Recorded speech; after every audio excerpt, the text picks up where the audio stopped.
Hello and welcome back. Code with STM here, and in today's video we'll be building another full stack application where we are using Tailstack as our stack of development. So means we are using Tailwind CSS, Alpine.js, Laravel and Livewire. So in this video we'll be building this amazing application which is called the Real Estate app. So in this video you will learn more about the powerful features of Livewire. So we are going to see a lot of features that will help you to build full stack applications from scratch.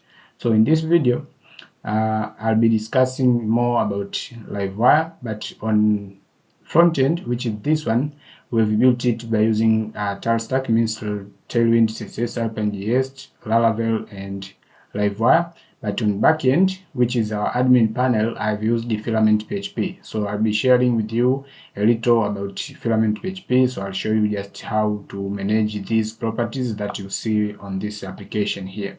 Okay, and also on how the user inquiries will be stored in database and how the admin can be able to see them. Okay, so in this particular application, there is a lot of features that you will learn. So the first thing you will see on how you can create this complex filtering or searching module. So we will see on how you can create this amazing searching functionality. So here the user can be able to search, can be able to filter by using these other filters like listing type with this one. So you can see there is property type, listing type, there is cities, there is minimum price, there is maximum price, the number of bedrooms. Also you can filter by using only or to see only the featured properties, and also you can be able to clear the filters. But another thing you can see, this is the another feature that you will see. There is a way for you to adjust the way that you see these properties. So this listing, you can list it by using these tiles, like the way you see it by default. But you also can switch it to listing. So you can switch to listing like this way. You can see, so the listing is changing. And also we are going to see on how you can create these cards. So I'll show you one by one on how you can create these cards, how to add these buttons, how to add this badge that shows this is for sale or this is for rent, and also to show if this is the featured. So we are going to show all of that in this particular video. We are going to learn on how you can do all of this.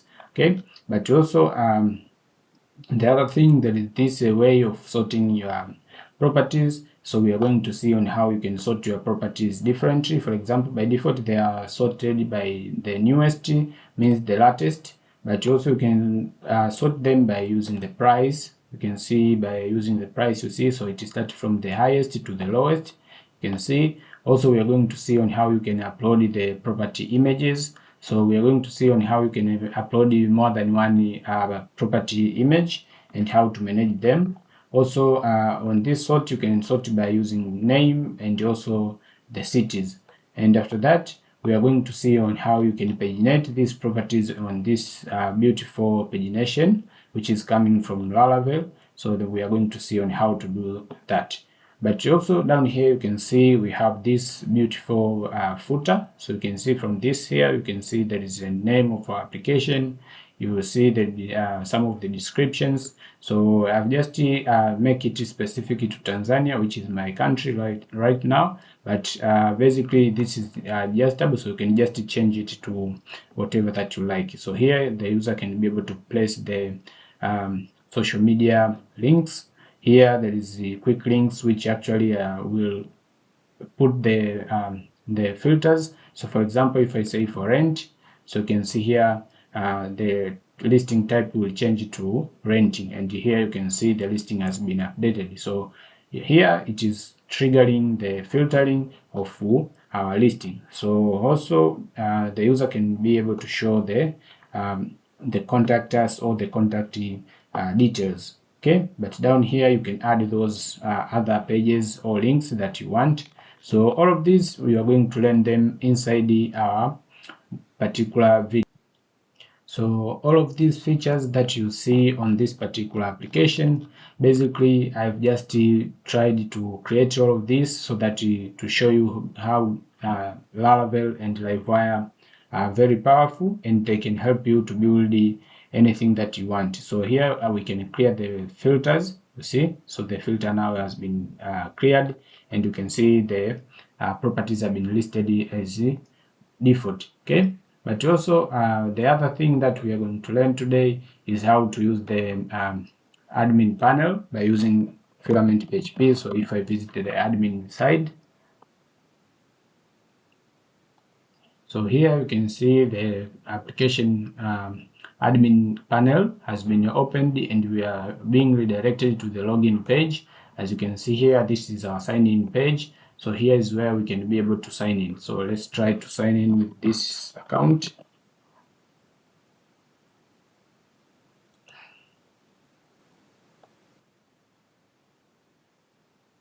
So here on backend, as you can see, I've already showed you on a couple of my previous videos on how you can create this Filament version 4 application or admin panel. So this is just a basic way of my dashboard.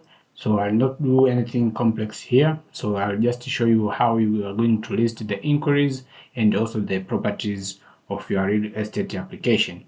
So down here you will see we have listed and we have a way to add a new property, and this is our properties that we have listed on our application.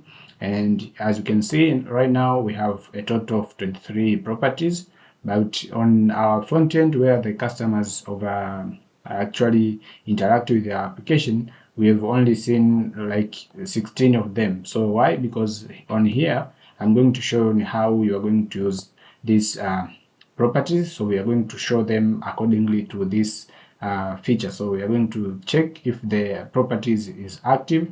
So that's when we are going to show to our customers or users. But other than that, we are going to hide it. So here you can see we also have a slug. So we are going to show, I'm going to show you how to generate these slugs automatically.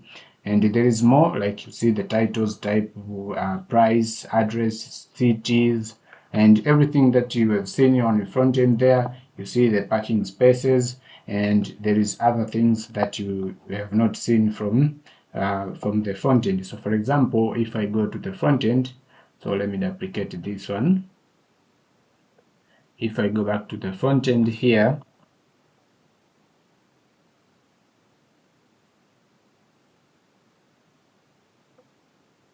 yeah, so here, for example, if a user click this view details of any of these properties, for example, if they click this one, so they should be able to see the properties. Then you see this is just a breadcrumb, okay, and you see here there is this properties. Then this should be the city, and this should be the name of that particular property. So this is the name. So you see it is similar to this one, okay. And here we are showing if that is a sale, rent, or anything else. But also we are going to show if it is featured on top of this corner, okay. Also here we are going to show the address of that particular estate, which is property. Also we are going to show the price of that property. Here will be the image of the property. So this is actually the default image because we don't have any image uploaded for this particular property. And down here you can see there is property details like the bedrooms, the number of bedrooms, the number of bathrooms, the square feet of that particular property, the year that the property was built. And down here you can see the property information like the type is house, status which is available, the furnished yes, and the parking is available or not, the amenities and the features like electricity, study room, garden, and fireplace. So all of that contained on the inside our property details. And down here you see there is this other descriptions like about this property. So you can see like this is a sample description. But down here on the location, I've just showed you how to add those here, but we don't have a way to integrate it on your real map. So you can just integrate the Google map. So in this particular video, I'll not show you this one. So because my intention was just to create this application and function well. But for this one, we will just do it as a homework for you guys. Okay.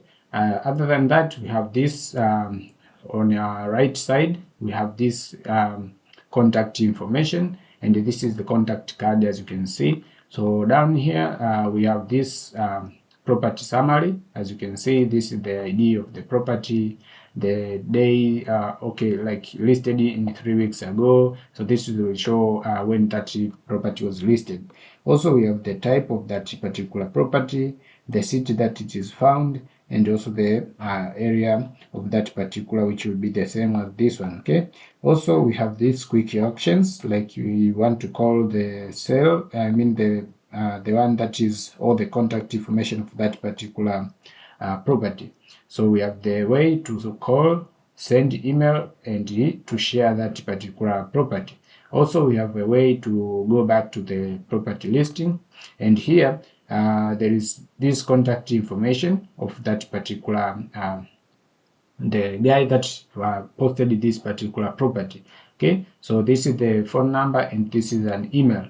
And also you can be able to send an email to that particular guy, because when you send this email, will be sent to this particular contact information. So I'm going to show you how to do that, because now if we try to send an email from here, so the email will be sent like this way. So for example, if I just put something like this, and then I try to send that email, so these emails will be sent by using queue.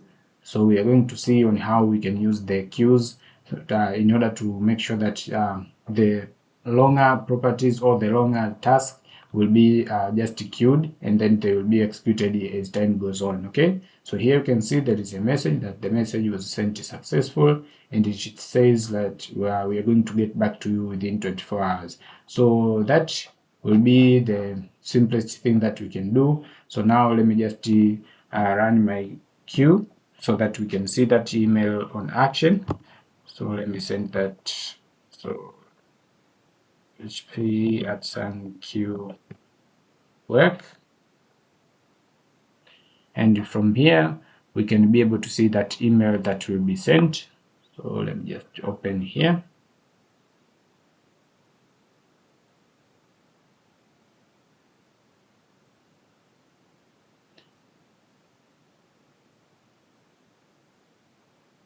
Okay, so here you can see the email was sent successful, and you can see this is the email that you have received.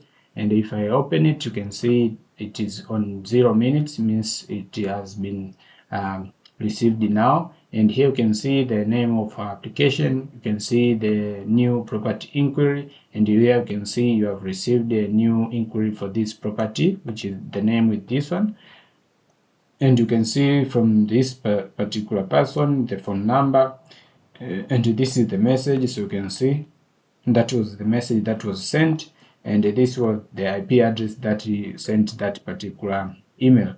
So this is what we are going to build from our application. So you can just create this email to look a little bit nice. So we are just going to update this one actually. So we'll be creating this to be more precise and more beautiful, so that we can have something that is really working well. So I'm just going to update that, but for now let me just focus on here. So you can see now we've sent that email successful, but also we can be able to see if this validation works. For example, if we click this without filling anything here, so we should be able to see the validation errors. So you can see the please enter your name, enter your email address. So you can see, so the validations are working just fine. But also the user can be able to perform other functionalities, like you see. So here on this breadcrumb, so if you click here on the properties, you will be directed back to the property listing. But if you click here on this, so this, as I've said, this will be the name of the city. So this is the city on here on Tanzania, which is called Mwanza. So if I click this one, we should be directed to the property listing, but here we will have this city, which is this one. So that will be the filter that will be applied. So here you see we have only 3 properties that in Mwanza right now. So you can see, so all of these you can see are in Mwanza. Okay, So we are just going to build all of this from scratch. And here you can see the city has been auto selected, which is Mwanza. So if I change that, let's say to Dar es Salaam, and you should be able to see the properties that are in Dar es Salaam. Okay, so now this is all of the thing that we are going to cover on this particular video. So without starting our application, I just want to welcome you guys. If you are new to the channel, consider to subscribe. So this is the channel. If you need to learn anything else other than this, there is a couple of videos here that are very good for you if you are new to Laravel or you are trying to leverage your skills. So this is the right channel that you are. So consider to like my videos, comment if you find anything, and I'll be getting back to you as soon as I can. And also share the videos, share the channel, and that's a way that you are supporting me. So without further ado, let's get started and build our application.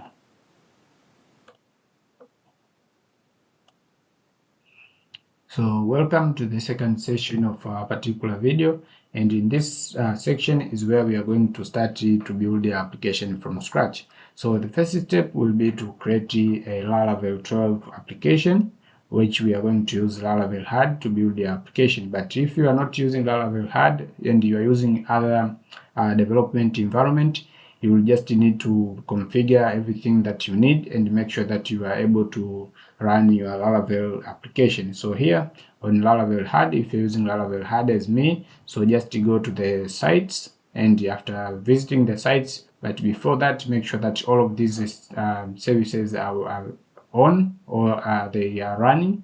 So make sure that they are running and go to the sites, and here we are just going to click this add new. This is where we are going to create our application. So here we're just going to say the new Laravel project, which will create a fresh Laravel project, and then let's click next. And from here, I'll not select any of the starter kit, so I'll say next. And here I'll say real estate app, and then I'm going to click next, and this will start to create our project. So let's give it a time, and then when this will be done, we can continue to build our project. So you can see our application has been created successful. So the next step will be to open it in our browser. So I'll just click this one, and this is our Laravel 12 application that has been created. And now the next step will be to open it in our VS Code so that we can start to build the application from scratch. So let's click VS Code here, and that will open it in our VS Code here. So let me open it here. I'll zoom it a little bit so that you can be able to see the code. Yeah, so I guess now you can see. Yeah, so this one, I guess this one is enough. Okay, so now this is our application. So you can see we have the Laravel 12, and now it is time to install Filament PHP so that we can start to build the application. So let's go to the Filament PHP, and here we are using version 4. So let's get started, and now let's visit the installation section, and let's copy this commands. So copy, and then let's open it here. Let's open the terminal.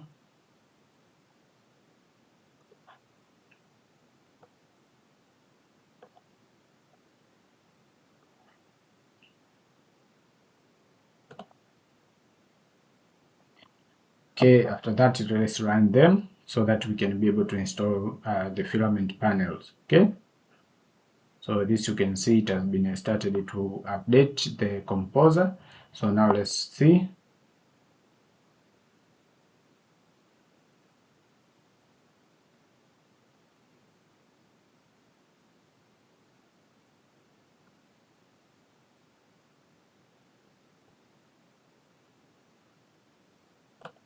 Now the first command has been done, so now let's run the following command to install the panel. So now it will be an admin, so I'll say yes. that will be the panel's ID. Yep, so now I'll say no. Okay, so now we have Filament PHP in our application. So now if we visit here /admin, we should be able to visit the Filament PHP admin panel. Okay. Yeah, so here you can see we have this login page, and now the first thing will be to update my .env file. So let me go to .env file. So I'll change the name of my application, so I'll call it real estate app. Okay, and here on database I'm going to use MySQL, and if you don't have MySQL, you have another database like Postgres and anything else, you can just use it. So nothing will change. So here I'll call it real estate DB. Okay, on filament disk I'll just change that to public because I don't want to use the private one. So this is for the file system. So those are the changes that I've done on my .env file. So now we need to make sure that this is updated. So if we refresh again, yeah, and here you can see we have this error saying this database is not existing. So what you need to do is just to migrate. So PHP @ migrate. So that will ask you if you want to create that database. So I'll say yes, and you can see the default database migrations has been run. So that is good. Now if you visit the database here and refresh, you should be able to see that database opened or created here. So you see we have the real estate DB, which is this one. And now let's create the admin of our application. So let's say PHP @ make filament, then user. So the name I can say, let's say admin, then I can say admin @example, let's say admin @realestate.com. Then I'll give my password. Okay, so now I can be able to log in by using that account. So refresh,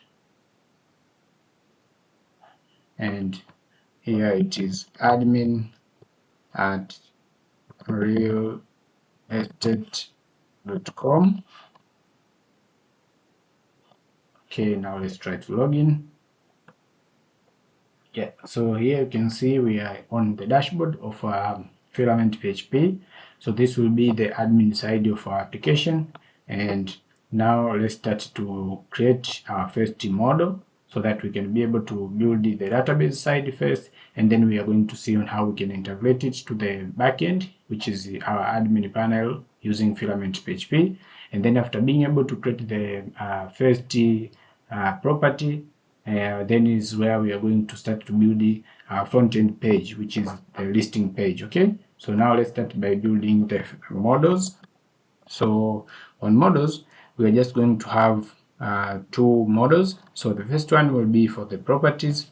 So PHP @ make model, and then the name of the model will be property, and I want to create the migration and also the factory. Okay,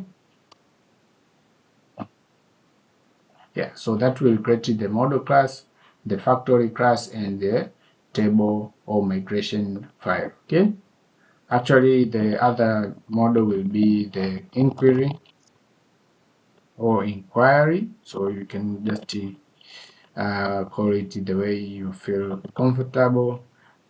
So inquiry, like that way. Okay, and then you enter. Okay, so those are the two models that we needed to create. So now let's update the migration file first for the properties.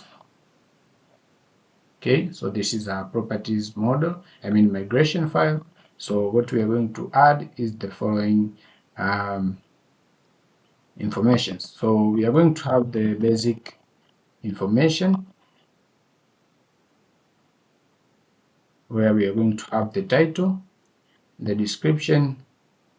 We are going to have the, let me just add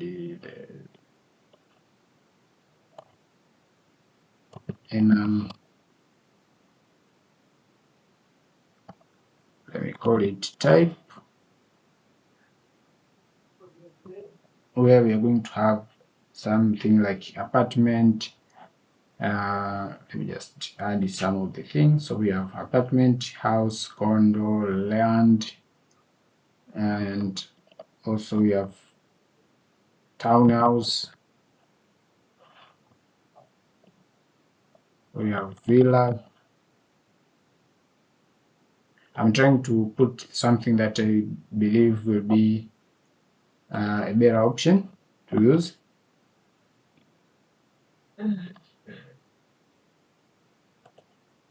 The other field will be the status.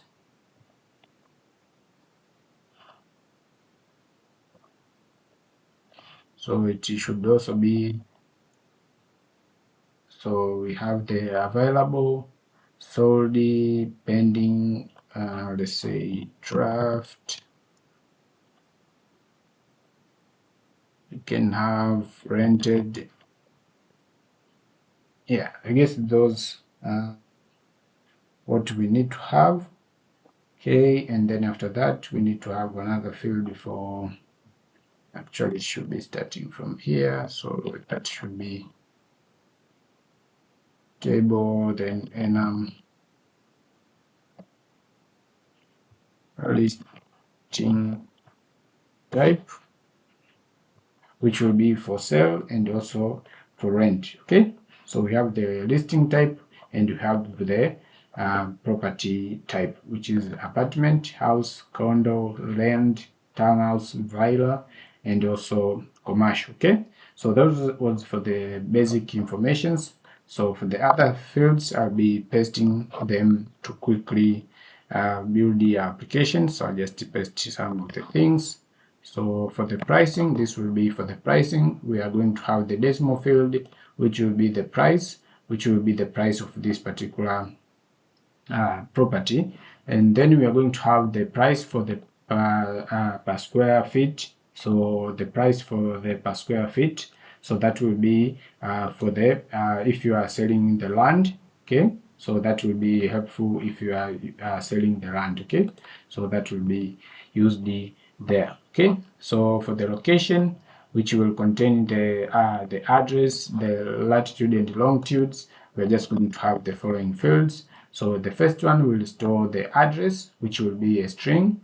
We are going to have the city, the state, the country, and we're going to have the postal code, the latitude, and the longitude. So these are the decimals, but the other are strings, okay? So make sure that you have everything as I had here. Also, we are going to have the property details. So in these details, we are going to have the integer, which will store the number of bedrooms that are available for that particular property. We are going to have the number of bathrooms, the total area in square feet, means you are going to store it inside this field. Also, we are going to store the built year of that particular property. We are going to store the Boolean field, which will show if the property is furnished or not. So by default it will be false. The parking, if it's available or not. So we are going to store the Boolean way. There also we are going to store the number of parking spaces, okay? So the other fields will be for the images and to say to store if that particular property is featured. So this is for the features. So means we are going to store the features here. Means we are going to store the features like pool, garden, security, playing ground, or something like that. Also the images, because the one property can have more than one image, so we're just going to store it as a JSON. So we are going to store it here. So that's why this is called the images and not image. And also we are going to store the slug and other SEO or the searching engine functionality optimization. So this is for the search engine optimization. So we are going to store the slug of that particular property, the meta title, and the meta description. Okay, so that will be for that. But also for visibility, we are going to use these following fields to control the visibility of our property. So we are going to store the Boolean field for the is featured, so that if the property is not featured, so that we can be able to control how it will be displayed. Also for the is active, means if it's not active, we cannot be show it on front-end view. Also the featured until when, so this will control the time that this particular property will be featured. Okay, also we are going to store the contact.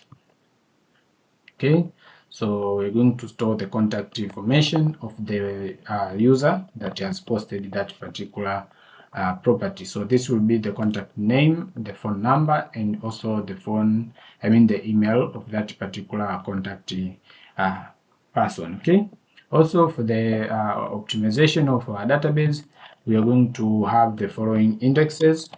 So let me paste the indexes. So we are going to have those indexes as I've seen here. So this is how the properties migration file will look like. So now let's go to the next one, which will be the inquiry. So, or the inquiry. So name it as the way that you want. So let me just clear that. And let's go to the inquiry migration. So inquiry. Okay, so here on the inquiries, we are going to have the following fields. So let me just paste them so that we can quicken our video.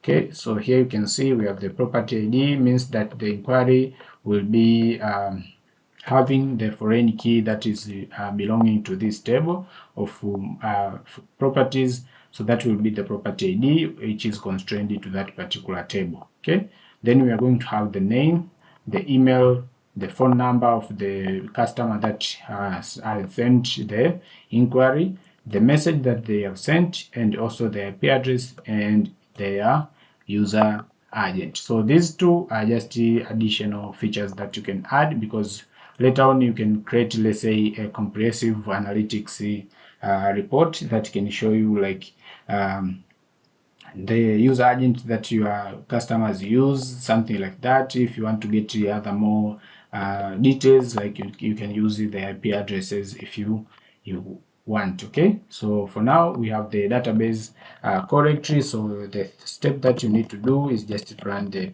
PHP @ migrate, so that we can create those two tables into our database. So you see now, if you visit the database here, you can refresh so that you can see those two tables added. So you see we have the inquiries and also we have the properties. So now the next step will be to create the filament resources for the properties and also for the inquiries. Okay, so let's start by creating the one for the properties. So let me create that. PHP @ make filament resource, and we are going to mention the model that we are going to use, which is called the properties, and we want to generate that resource by using the database field that we have. And basically the other thing that you can do is to modify the model file of properties and also the inquiry, because that is very crucial. So here I'm going to paste the following things, and you should make sure that you copy them or you update your code accordingly to what I do here. Okay, So the first thing will be the fillable property or the fillable attribute, which will be this one. So here are the fields, all of the fields that we had before. So you can see the title, description, type, listing type, status, price per square feet, other things like meta title is active, contact name, and phone. So all of that were the fields that we have. So we just put this one because of mass assignment, okay? And after that, let's also use the cast so that we can be able to control the data type of our fields, okay? So this cast will control the data type of our columns, okay? After that, now we need to automatically generate the slug when we are creating or updating our property. So we are going to use this method, which is called the boot. And on this boot method, here we're going to call this parent, and then after this property will be booted, so we are going to listen to these model events. So we are going to use this creating and updating. So when the model will be created, we are just going to get the property, and then from that property we are going to check if that is not empty. Means if the slug is empty, that's when we are going to create the slug, and that slug is coming from this particular title. So we are just getting the title that the user has put on form, and then we use that to generate the slug by using this helper method or helper function, which is called the string, and then we are going to use this method called the slug, which generates a URL friendly slug from a given string. So the title will be this one that we have passed, and the separator will be this one. But if you want to change that separator, you can just pass it here, okay? So this will be for when the user is creating the model, but when the model is being updated, so we are just going to do the same thing. So just listen for the updating, and then we are going to check if the property, the title of that particular property, if is date. So when you are checking if is date, means you're just going to check if the existing data is different to the data that is coming from the request, okay? So after checking that, if those are not the same, means the data is date, and if it's date, means the user is updating the title of the particular property.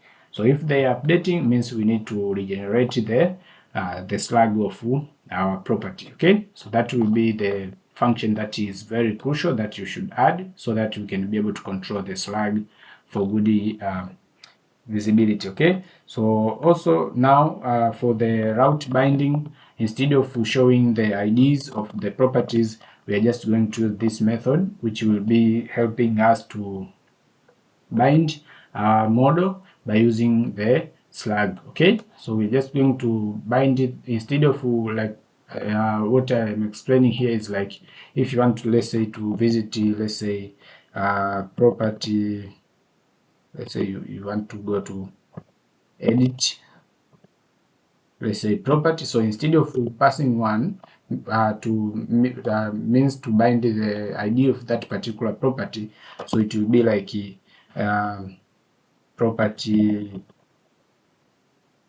dash then name. So you will have something like this. So this will be the slug that we are using here. So that's why we are using this method called the get route key name, and then from it we are just going to return the slug. So this slug will be the slug that we generated here, okay? So that's what I was trying to say, and if you go back here, that will be good. And okay, that's fine. Now we want to generate the scope, and this scope will be scopes for filtering. So this will be the scopes for filtering, okay? So the first scope will be to check if there is active or there is availability of particular property. So here I'm just going to say public function, then I'm going to, so this is actually the old way of defining the scope. So you just need to say scope, then you can say available, okay? So something like that. But the new way of creating this scope, you can just say available Okay, so something like that, and then pass the builder, and then the query. Okay, and then something like this. Make sure that you import this one, and this should be the database. Okay, let's see, eloquent builder. Okay, so this one, and then inside it we are just going to return something like this. And after being able to pass this where condition, so this where condition, what it does basically, it will go to check for the field called status. So it will check if that particular property is available, and after that we are just going to pass another where condition where it will check if that property is active. So if it is active, means it will be scoped as available. But here you need to pass the attribute. So start with the hash, then this one, and then you just need to say scope. Okay, so this is the attribute. So just add this one this way, and make sure you have imported the up here. So this one.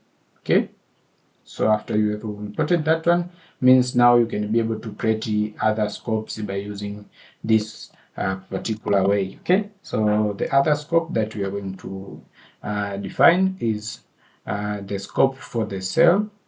So public function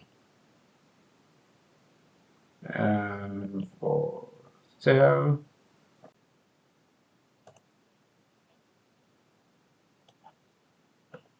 Okay, so for cell, and yeah, we are going to use this where condition. So we are going to use the listing type, which is for the cell. Okay, so if it will be for the cell, now let me just copy this scope and paste it here.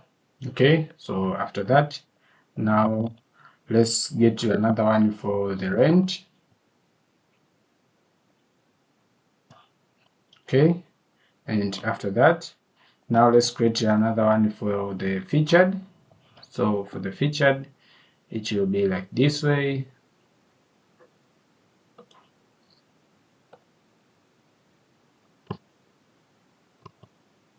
Okay, so for featured,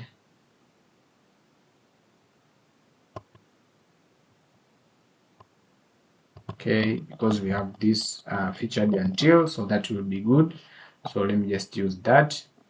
So this will get we'll be checking if the featured until is greater than now. If it is below now, means that is not featured anymore. Okay, so that's why we are using this where condition down here.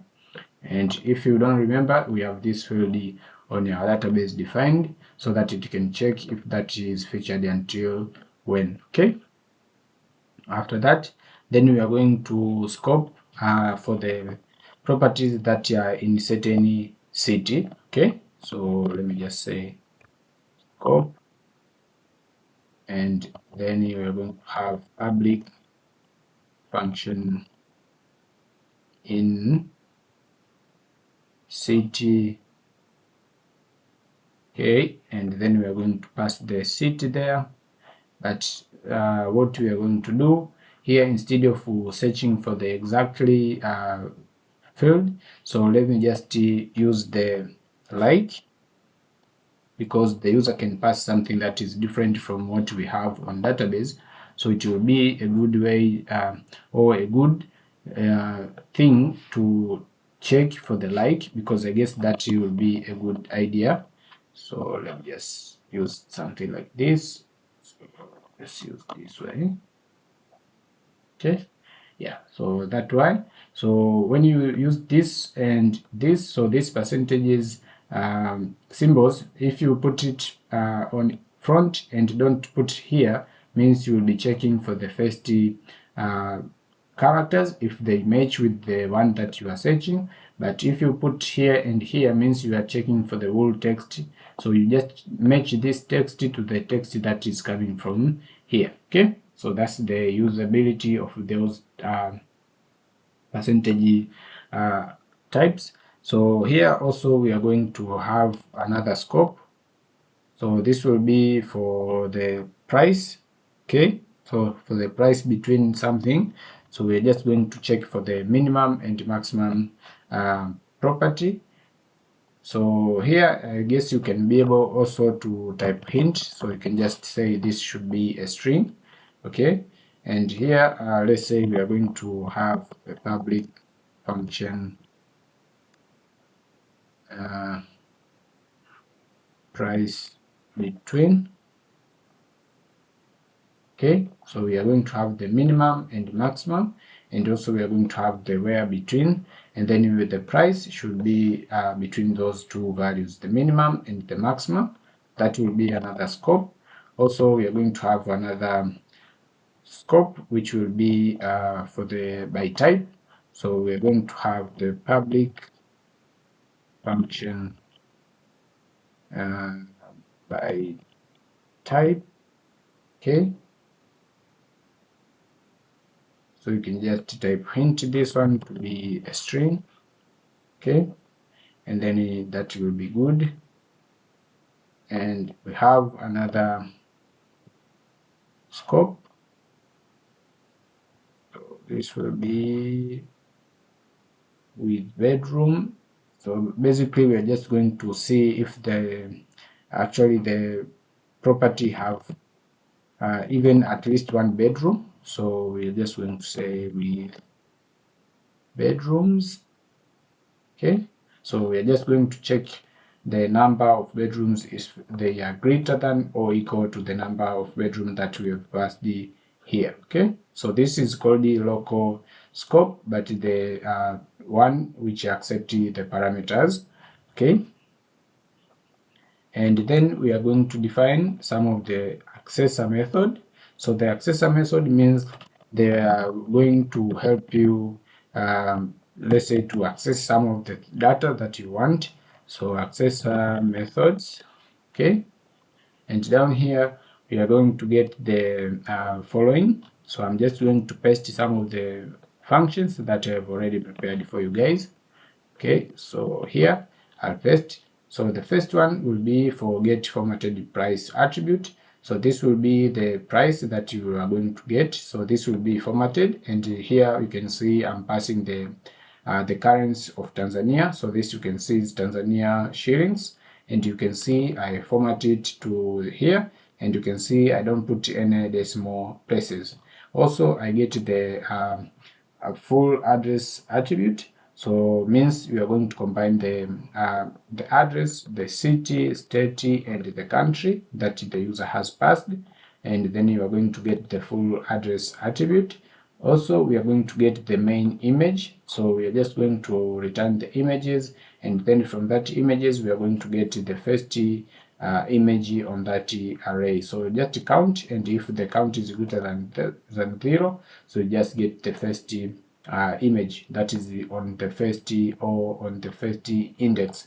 Then you are going to get the image URL. So that image URL, make sure that you import this one. So the facade for storage, and up here I guess there is no any other error. Okay, so here we are going to get the main image, and then we get the URL, and that URL is the one that we are going to return here. Okay, and then after that we have other helper methods that I'm going to paste one by one. Okay, so this one will be for getting the color of the property. So if it is available, we are going to return the success color. If it's sold, it will be danger, rented will be warning, pending info, draft will be secondary, and default will be secondary. Okay, the other important thing that we are going to use is this one for the icons. So here we are going to use this one to get the type of icon that we are going to use. And if you have seen the demo part, we were using these icons to show the properties type if we don't upload any image for that particular property. So this will be the method that we are going to use to show those icon type. Okay, and after that we are going to see if there is anything that will be helpful. So the first method for helper method will be the is featured. So you can see this one will be useful to get the is featured properties, you can see. So if it's not featured, then we are going to return false, but if it is featured and the featured until is in future, means it is more than today or more than now, so means it is more than now, means this will be true, so we are going to get that property as it is featured. And the other helper method that we are going to use is this one, which is called is available. So we are just going to check if it is active, and it is marked as available.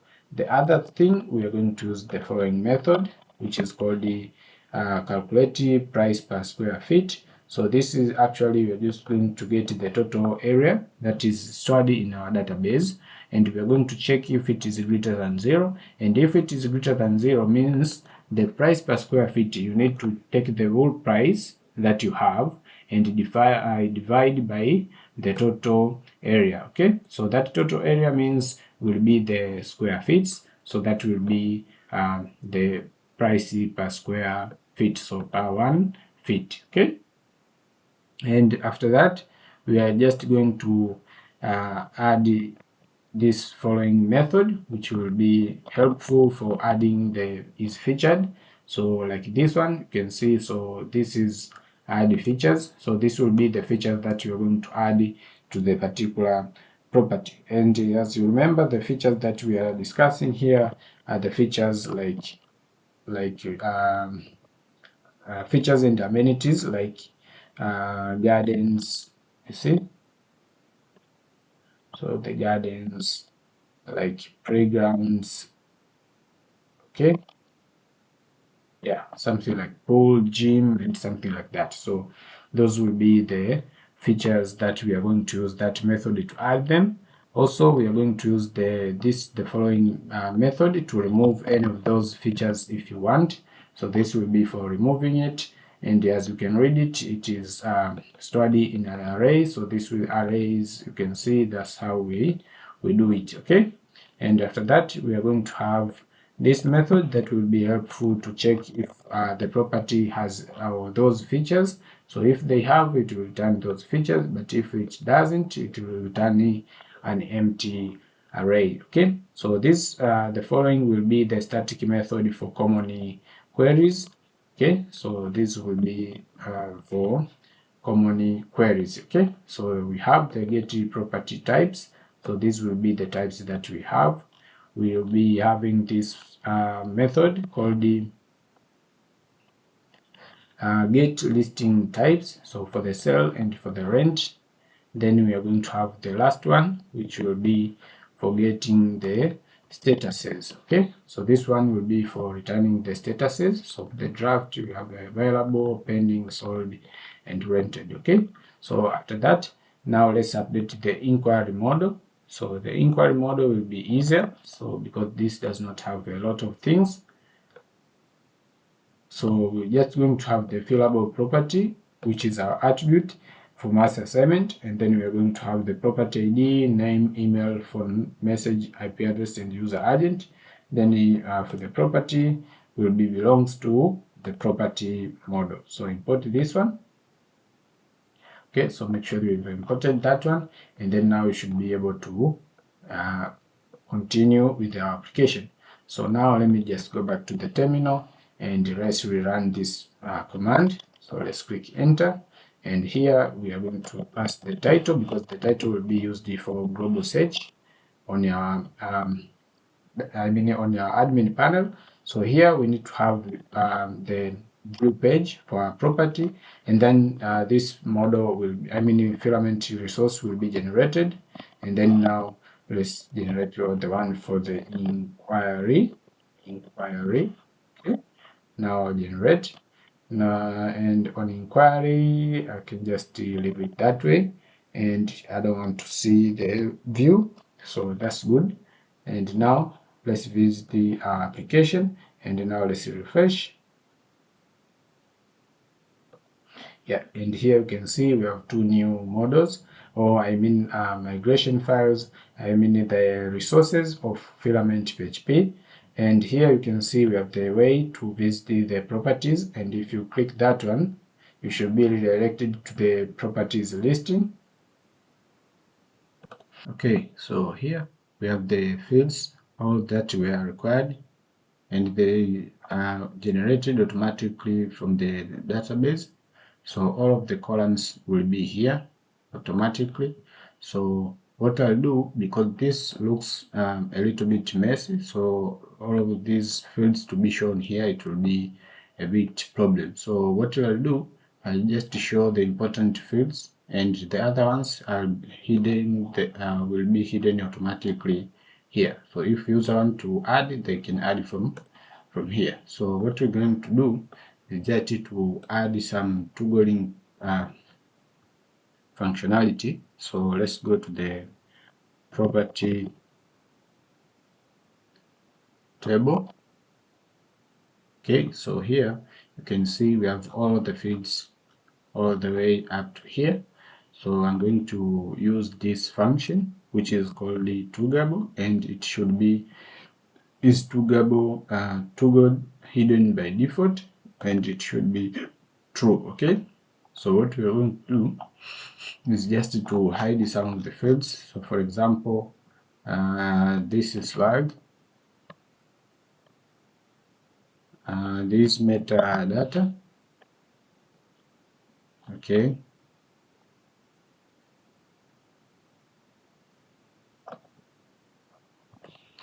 so I'm just going to be selective here.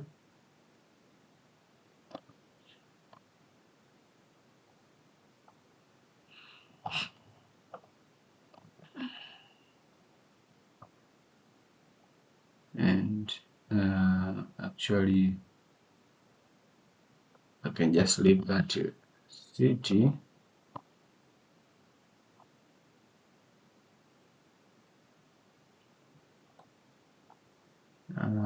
Pricing, that can be important. So let's see how it looks now. Okay, so we have price, address, city, postal code. Let me hide the postal code.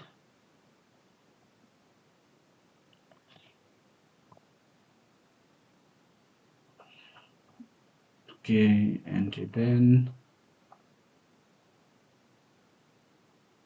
is featured and is active. These are important. Okay, featured until now, that's important. This contact, so we can just leave the yeah, actually these are important, so let's leave it that way. Okay, so now if you visit the new property page, which will open up the form, which will be our properties form. So it will be properties form, which is this one. So it will be opened in our browser. So let's see. So this is the form. So here we have the title, we have the description, we have the type. You see, we have the listing type, which is for the sale of the rent. We have the status, which can be available, pending, sold, drafty, and rented. We have the price here. We have the price per square feet. So here I'll use the consistent currency. So I'm just going to use the Tanzanian shillings. Okay, similar way to this one. Okay, and then I'm going to have the address. So for the address, let's make it to be a text area.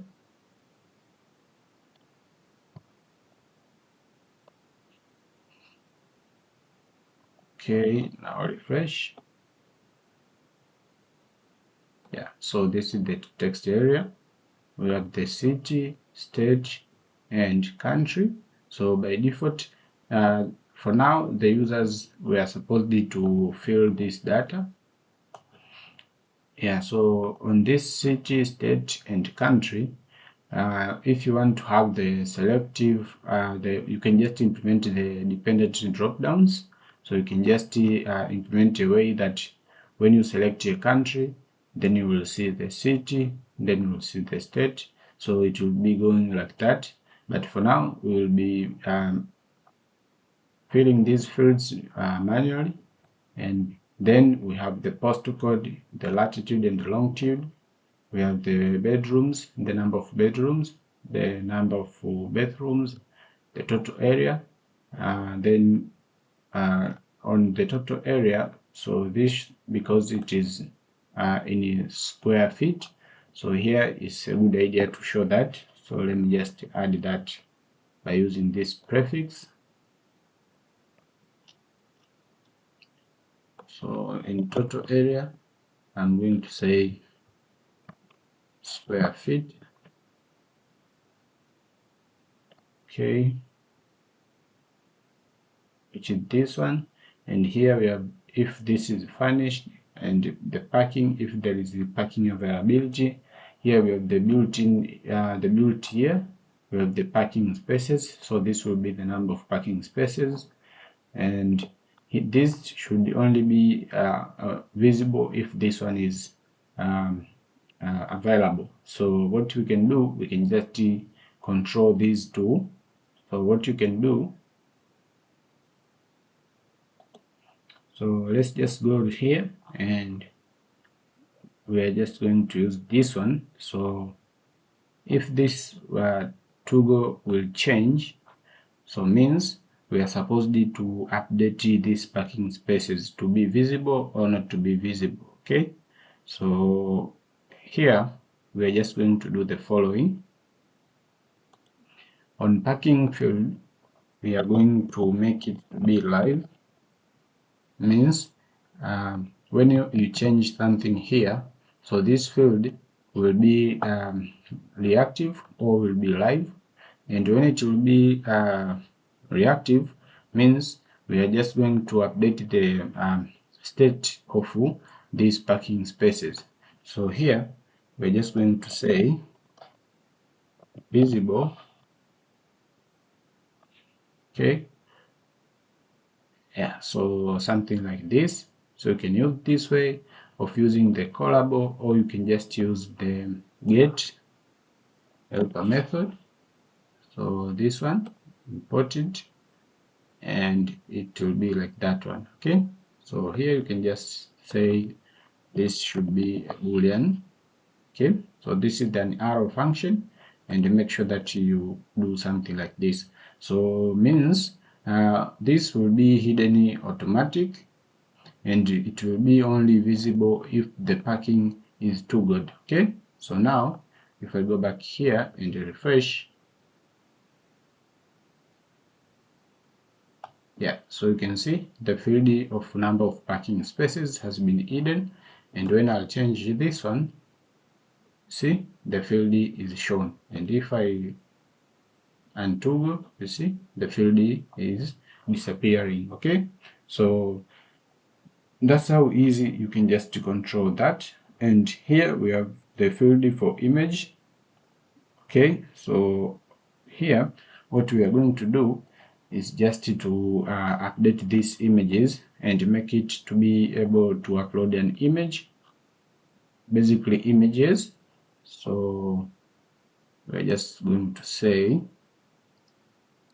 this should be first, it should be image upload. It should be file upload. Okay, and after that, now let's make it to be able to select multiple images, and then let's say maximum number of files we can make it to be 10, and then we are going to store them in properties, then images. So this will be the directory where we are going to store our images, but basically this will be so long, so let me just make it like this way. Properties, images. So this will be the name of the directory where we store our images. And now okay, I guess now this is fine. and also you need to identify the disk where you're going to store the images. So currently I'll store them inside the public directory. Okay, so after that, now let's deal with the how we are going to create the slug. Okay, so how we are going to create slug, as I've mentioned, this will be created automatically by our model. If you remember from the model property here, we had that function that will be able to create this slug. Okay, so what you can do is just to make sure that this slug is not required here, so that when the user will not fill it, so automatically from the model it will be populated automatic. So here what you will do is just not to make it to be required, and what you can add here is just to say this should be a read-only field. Okay, it should be a read-only field.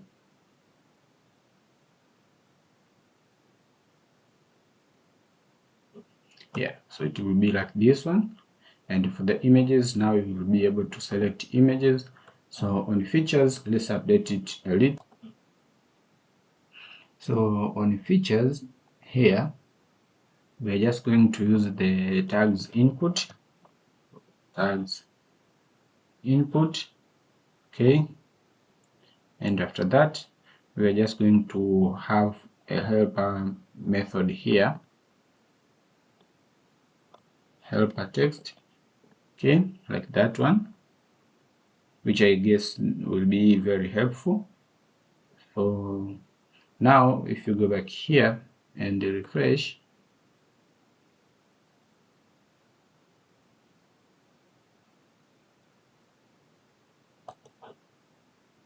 yeah, so now you see we have this field where we can add features like, let's say, garden. And when you put something like this one, and let's say gym, let's say pool, okay, so you see that will be one. So what you're supposed to do is like gym, and then you need to click outside like this one, see, so that will be a tag.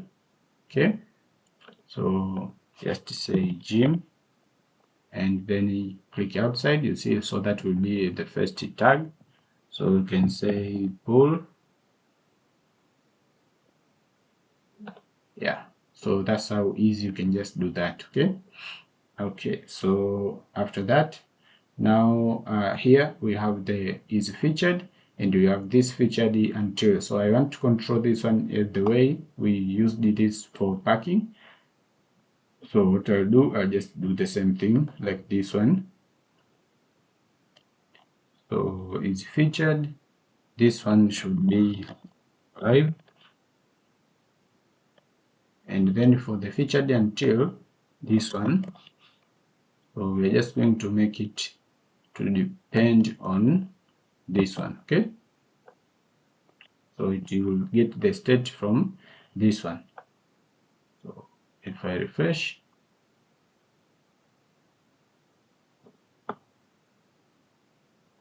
yeah, so here you can see is featured and the featured until is not visible. So if I toggle that, now we should be able to see that field here. Okay, so this one, now you can be able to select the time, I mean the date and time. Okay, and then you can see the contacts here and everything that you need.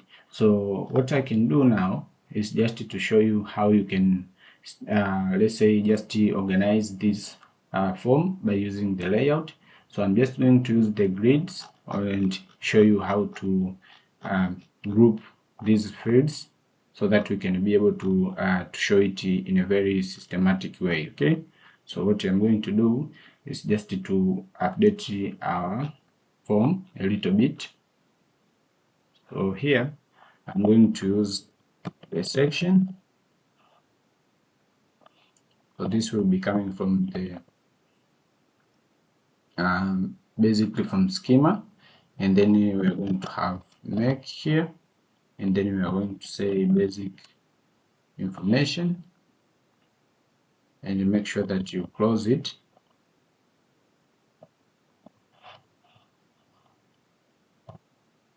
Okay, and then after that, inside it, we are just going to have the title,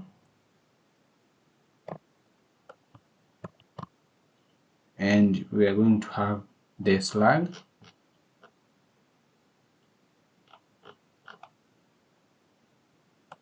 which is this one,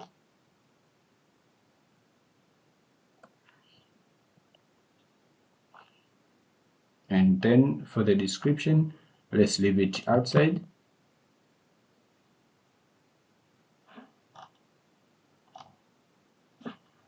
And here, what we are going to add is to use the grid inside our schema. So let's make it to use to call span, and then let me just close it down here. Okay, and these two should be inside this grid, and then this description should be here.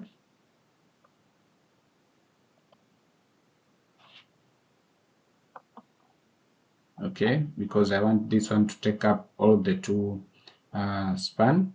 Okay, so, which is call spans.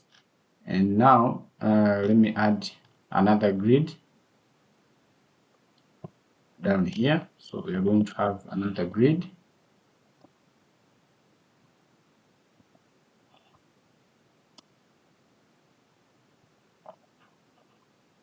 and this should have 3 columns,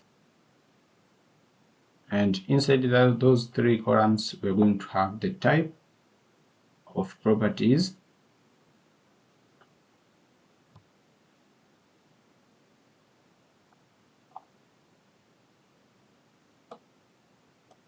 and basically, if you remember, we defined this method called the get, which is called the actually get property type, which is this one. So what we are going to do, we are going to update this column, which is this one. So instead of having these options here, so what you are going to do is to make it like this way, and then you are going to say property, which is our model, and then you are going to call the get property types. Okay, that way. So make sure you import this model. Okay, so that will be fine. And now we are just going to have this listing type, which already we have defined here. So all of these 3 will be inside here. So this is how useful these helper methods can be, because when you define it from the from the model level, means it will be easier for you to show them. So it will help you to keep your form a little bit clean, so you can see from here. But the other way around, you can just store them in another table and have the relationship, and that's way you can be easier for you to manage the way the forms looks. So now you can see the form is a little bit clean, so that's why I enforced that one. Okay, similar way here, we are going to say property get listing type. You see, so that will be the listing types, and then we are going to have the similar way on statuses. Okay, because we defined that for statuses. Yeah, so you see, so this will be for statuses and this will be for listing types. Okay, and after that now let's add another section. So this section will be complete, so this will be the section for basic informations. So if you go back here and refresh,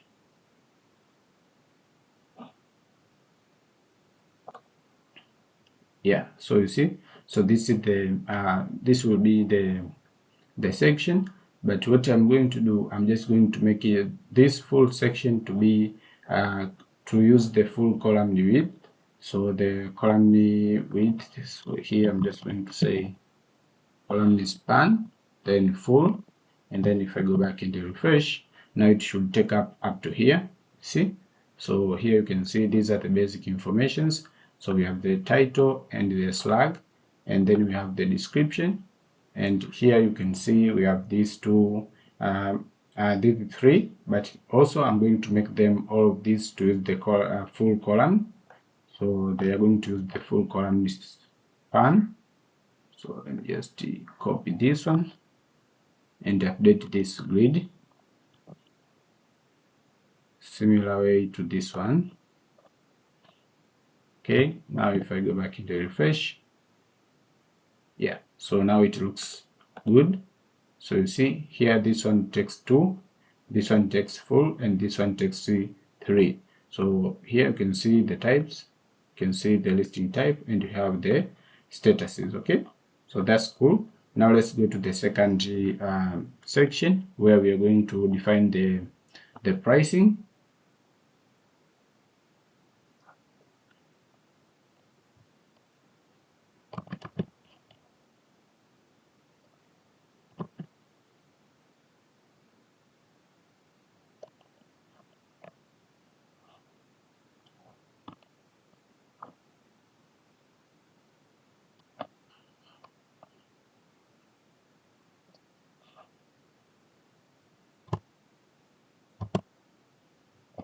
Okay, now let me just add the schema.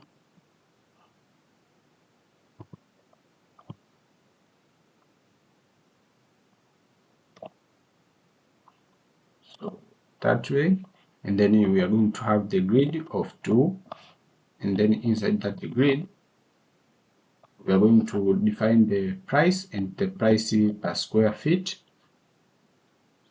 That's how I wanted it to do. Now let's close it. Okay, that way.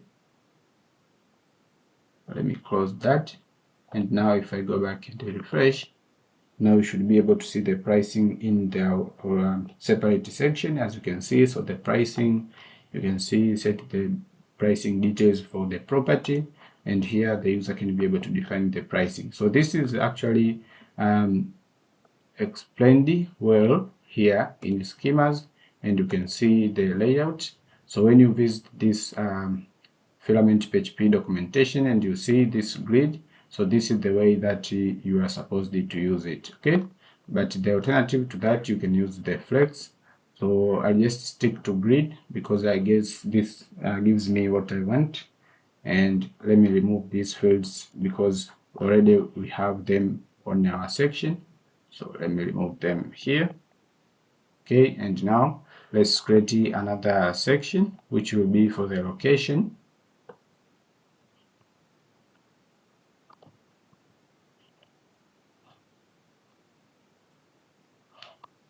Then location.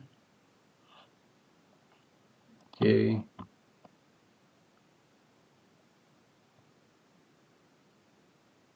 so inside it we are going to have the following.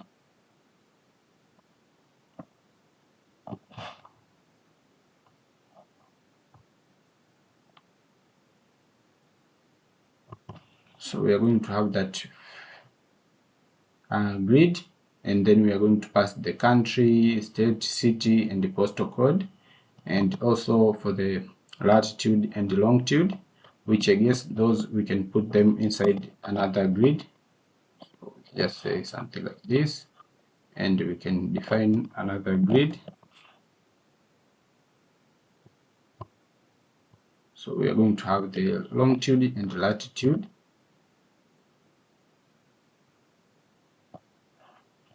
Okay, that way. But also we have the address field, which I don't want to put inside here. So let me just put it here. So let's say text the input, then the address. Okay, but let's make it to take full column span. So column span, it should be full. And now let's see what it will be. So let's remove these fields from here up to here. Okay, after removing them, now let's refresh. Yeah, so now it looks good. So here you can pass the address. Basically, you can just say, you can make it to be a text area if you feel you need a little more space for that. So you can make it to be text area. Okay, area, and if you refresh, now it should be the text area, and then you can be able to add these other fields. Okay, yeah, so now it looks good. And now the other thing, for this state and the country, what you can do, you can just make them to have 3 columns basically. So let me refresh. Yeah, so you see you have the city, country, state, and city, and then you have the postal code down here, and you have the 2 for the latitude and the longitude. So now the location section is good. Now let's go to the next section, which will be the property details, where we'll define those details that remains. So we are going to have details.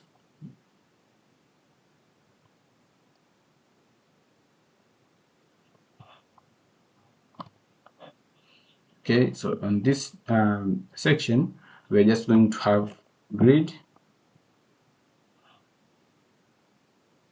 the grid of 4. So let's define the schema. And here we're going to pass the fields for the bedroom up to built year. Okay, so let me paste them here, and then after that, let's close that grid, and let's make another grid for 2 columns. Okay, so down here we are going to pass the furnished and the parking. So these two goes. So furnished and this one. Let me paste them here. Okay, and then after that, let's have the text input for parking spaces and features that will not be inside this grid, will be outside here, like that one. Okay, and then after that, that section will be done because it has started from here, and you have this section, and that section will end here. Okay, so now if I go back in the refresh, yeah, so now we have the bedrooms, bathrooms, square area, the total area in square feet. We have the built year, and we have the furnished. So now if I toggle this one, yeah, so I have these parking spaces, you see, yeah, okay, so the parking spaces, basically what we can do is just to make them to be inside another grid so that they can look a little bit good. So we can say they should be 2 columns. Okay, and let's close that one here, and I want to make this one be the last one here so that it can be below the parking. Now let's see. Okay, and now this should not be full column span. Let me keep it this way, and then I'll refresh. Yeah, so if I toggle that, now the field is showing here. Okay, so you can see that's how good it is. Yeah, so now let's finish up with the other section for images. So let's create that section. So it will be for media and the search engine optimization. So let's create that. So here we are going to have actually the image, which is this file upload, which I'll just make it here. And basically this is how you find area tutorials that show you how to create this complex form builder, because you can see, so this is actually a way that you are going to create a very complex form layout by using the grid. So Filament gives you this functionality out of the box, so you will not touch a single CSS code. So everything you can do them by using these layouts. So you can just use any layout that you want, because from here you can see we have a variety of layout. We have the grid, flex, field set, section, and everything that you want. Okay, so that's how cool Filament is. So now let's finish up here. So we were here on the images, so that's cool. Now let's add another grid. So down here let's add the grid of 2, and let's put the following. Actually now then this is featured, is active, and those fields.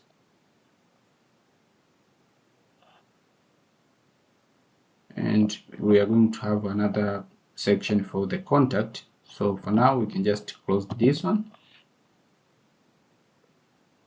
Okay, and then let's remove them from here. So featured until here, let's remove them. Then let's add another section.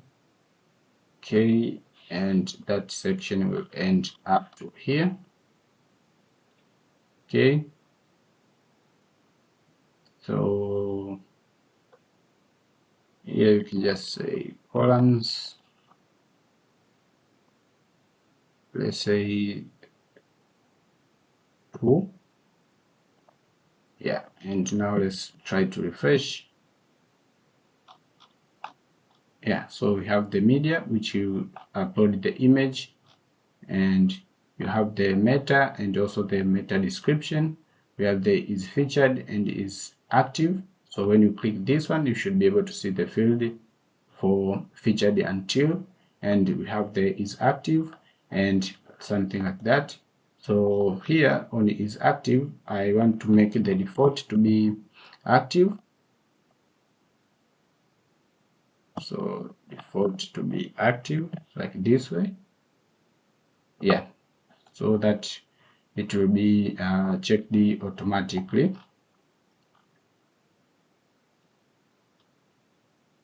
Okay, so now that's cool.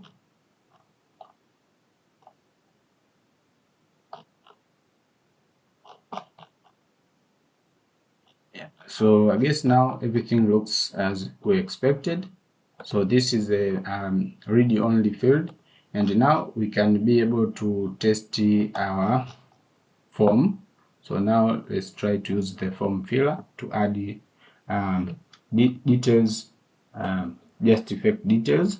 So that will be the name, the description. So here let's say it will be a townhouse, will be for renting. You can make it to be available, so the price, and then the price per square meter. You can just pass, let's say it will be this one, and then this will be, let's say, yeah. Okay, now we have the city, state, country, postal code, let's say 1441. Okay, the latitude and longitude, you can define them. The bathrooms, let's say 4 bedrooms, then bathrooms 3, total area square feet, let's say that one. So furnished, you can say yes, and then for parking is available, and the number of parking spaces, let's say 3. Okay, so for the image, you can just basically the first thing you need to run the following command: php @, then storage link.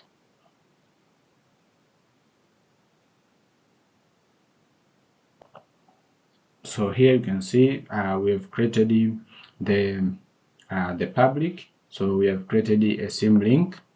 So now let's clear that, and if you upload an image from here, so let's upload it, let's say this image, which will be my sample image.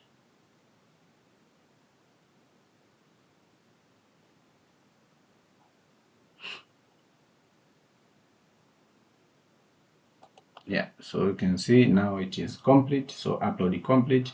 And remember, we were able to upload more than 1 images. So now this let's just upload that one first, and now not to make it to be featured, so let me just put something like this. And now if I click create,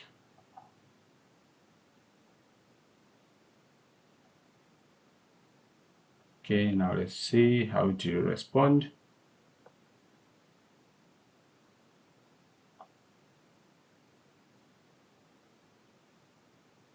Yeah, so you can see now this looks a little bit good.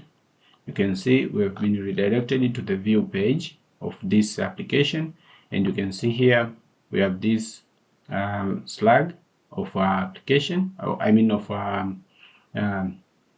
property, which you can see that is the name, and it has been used to create the slug. Okay, so that's what I was trying to explain to you here. So by using this slug method, which we have created here, and then we are going to use it to bind on our route. Okay, so that's how easy you can just do that. Okay, and here we have this pricing, which has been changed to $, because we didn't update the info list. So property info list, which is this one, so we need to make sure that it is similar way to what we have from the form.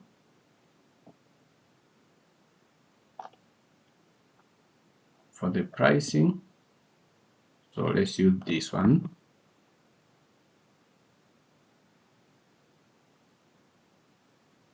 Yeah, basically you can just pass here the price, and also this one.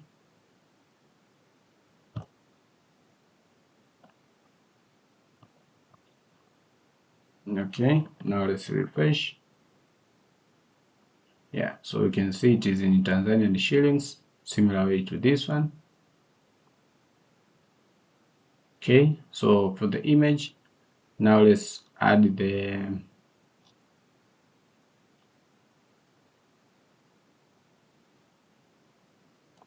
so here on images, let's use the image entry. So image entry.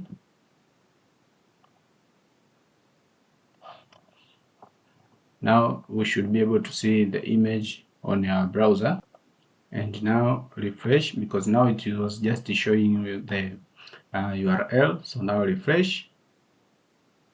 Yeah, so now you can see we see the image that we have uploaded. You can see that it's featured and it's active, and you can see the contact. You can see that for the features, let's see the features, where is it? Okay, yeah, features, you can see the features here. Okay, so let's just say features, and let's make it to be tags. So let's see if we have the tag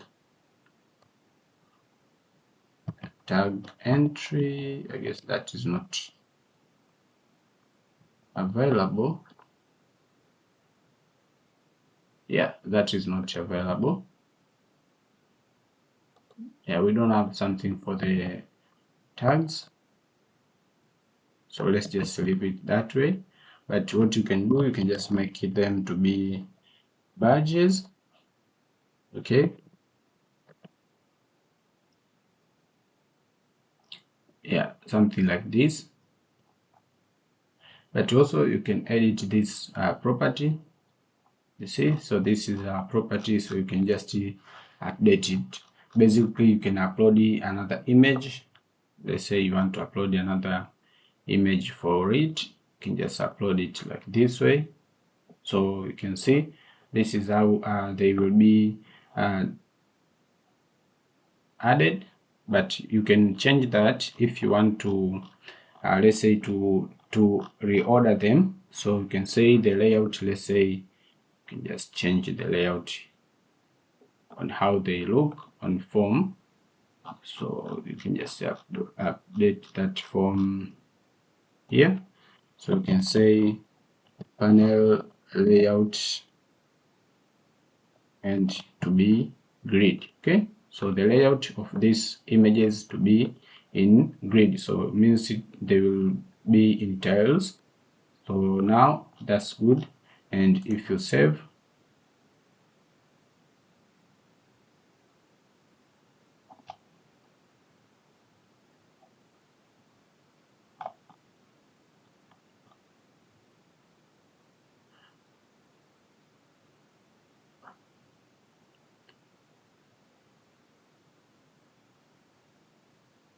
okay, now the effect has not been changed, so let's refresh and see. Yeah, see, so now they will be in tiles, you see. So the first one, the second one, and if you upload here another one, will be here, and they will be in this way until when you are finished to upload all the images, and that will be good. So now we have a way to add the properties. So now the next step will be to create our front-end website, which will be a real estate website.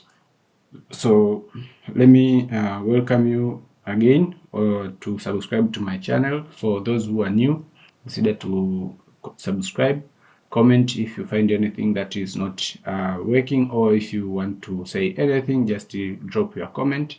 And also like the video, share with your friends, and share my channel, so that is the way that you are supporting me. So see you on the next session, where we'll be building the front-end website from scratch.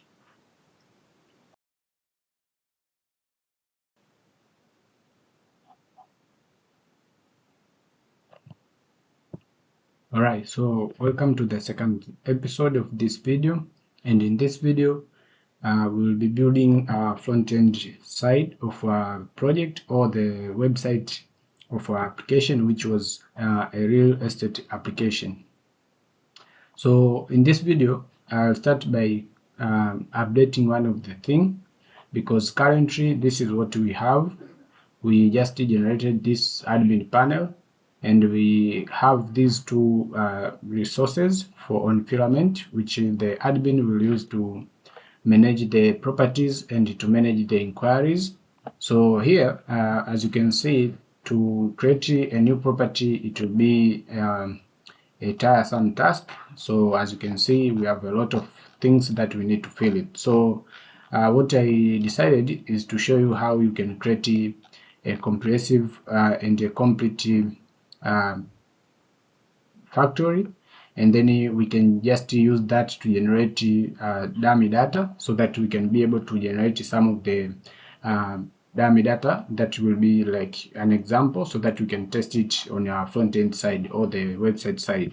So what we'll do, I'll just generate one of the factory for properties, So I'll just say PHP and make factory. Then I'll give the name of the factory, which will be property factory. Okay, so so this actually we created it when we were creating the model.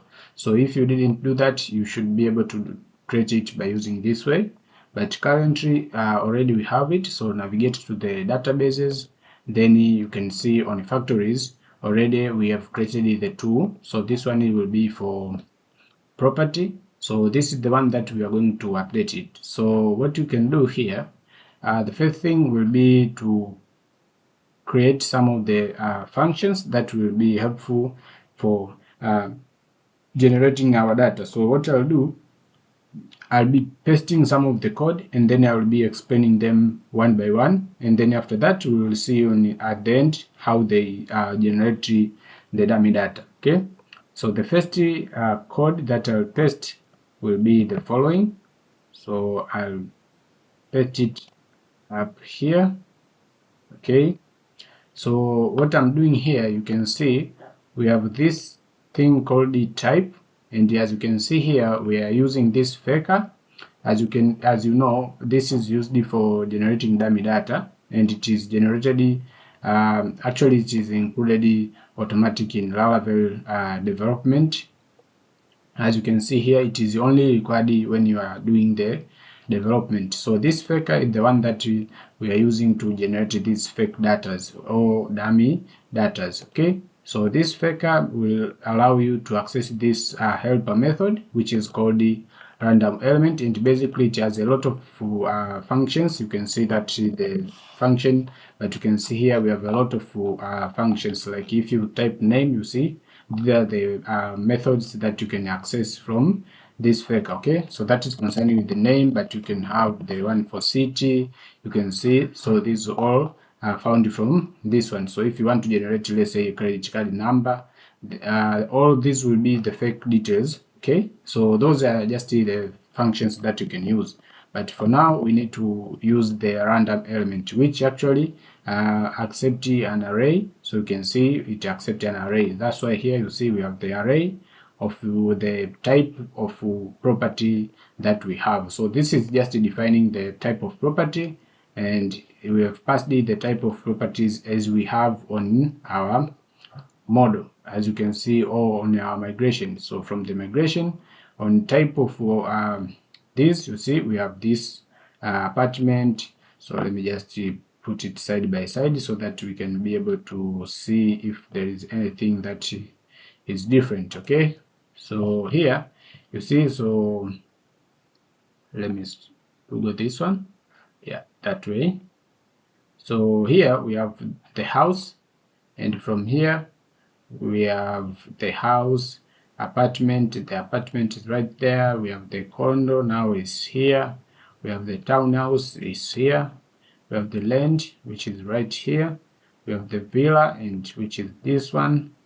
Also we have the commercial, which is this one. So all of these are good, but also we have the listing type, which is either sell or rent. As you can see from here too, we have for sale and also for rent. So that's what we are doing here. So what I'm doing is just to create these arrays, and from this array means the faker will get one item and then it will assign here from these random elements. Okay, so it will just pick one and then it will assign it here. Similar way to the city. So as you can see, these are the cities here in Tanzania, so you can just change them accordingly to your country. Okay, so these are from Tanzania basically. And after that, now we'll bring another thing. So here it will be a way to generate the base price for each of this type of property. So here I will just paste the following code. Alright, so here as you can see, I've pasted this code which means we have the pricing based on type and listing. Okay, so here we've defined this batching method, or you can just call it like a keyword, and from this it's just a certain type of function, which basically you have to define a variable which will be getting the value that will be returned by this method.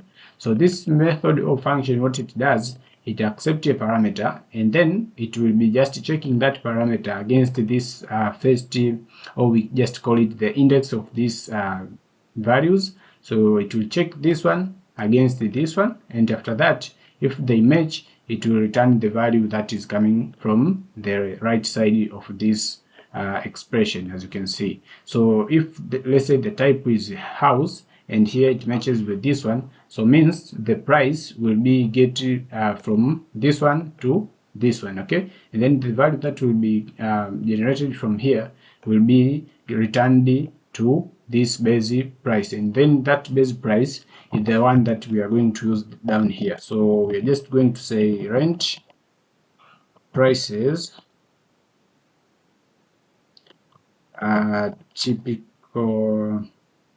typically monthly.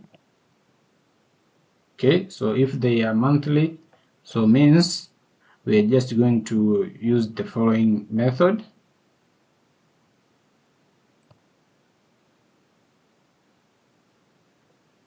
But basically I just want to simplify things, because what I'm trying to do here is like instead of let's say renting a house, let's say for buying a house it can be this price, because this is just I've just put this value because this will be in Tanzanian shillings, so it will be in Tanzanian shillings. Okay, so that's why you see this is a lot of money. Okay, but okay, so what I'm trying to do here, because if the property is being rented, means the price should be lower, like someone is paying per month, right? So if you are paying per month, so means you have to reduce the value. So to reduce the value, I will just simplify it by dividing the value that will be generated here by 100. Okay, so this is just a simplification, but you can do something other than this. So what I'm doing is just to declare the variable, and then from listing type, if the listing type is sell or rent, but if it happens it is a rent, means we are just going to perform the following functionality. So we are just going to get the base price, which is this one that will be generated here, and then we are dividing it by 100. So dividing it by 100, let's say if the value was this one, okay, that was generated here, so the base price was this one. So dividing by 100 means you are going to reduce these two zeros, so it will remain with this value that is a little bit lower. Okay, so that will be the amount that the user will see as a price of renting this particular property. So that's how easy I've just do that, but you can do something like a way to be more complex, and if let's say you want to generate it in the other way around. But this is because I'm just want to generate this fake data, so this I think this is the best way to do it. Okay, so after that, now let's say we want to generate the title. So to generate a title of our property, so I'll just use the following method, which I'll call it generate property title. So when I'm using this one, means that this method will define it here. So it will be a private method or private function, and it accepts two methods, I mean parameters. The one will be the type, and the second one will be the city. Okay, so it will be coming from here. So let's generate this method basically. Okay, so that method will be the following. So I'll just paste it here, down here.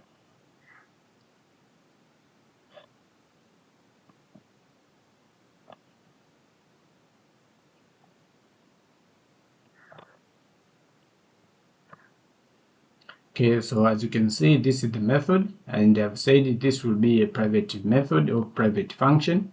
then it will be called the generate property title. It accepts a string type and a string city. So you can see it is type hinted to be a string which should return a string value, and from here you see it has the adjectives and the adjective. So the adjectives means it can be modern, luxury, spacious, beautiful, stunning, executive, premium, and elegant.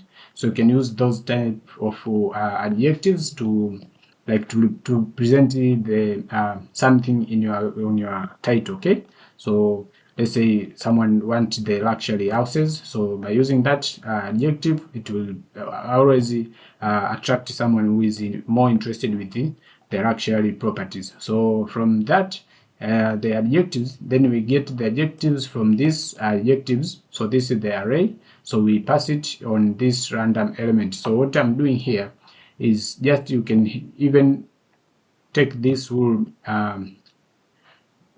array and then you paste it here, so it will be the same thing, but what I'm doing here is just to make the code to look a little bit clean. Okay, so that's why I passed these adjectives there, and then from that we're just going to use the faker, and it will get the random value, let's say luxury, and then that luxury will be here. Okay, then after that we use the same method, which is match, and then from the match it will check if the type that is passed here is, let's say, a house.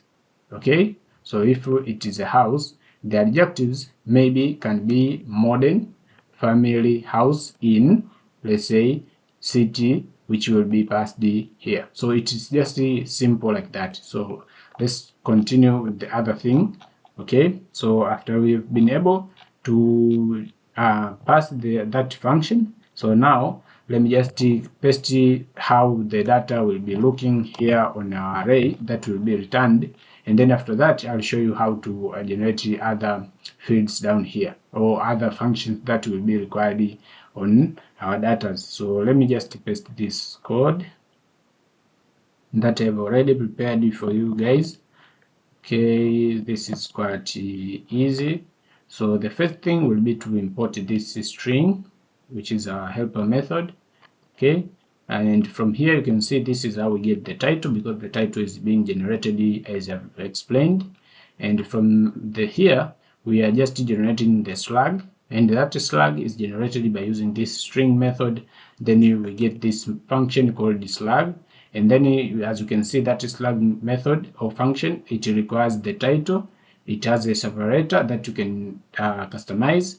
It also it can accept English as a default language, but you can change that if you want to generate it in other ways of language. But also it has a dictionary. Okay, so you can just differentiate with me, but the concept is quite easy.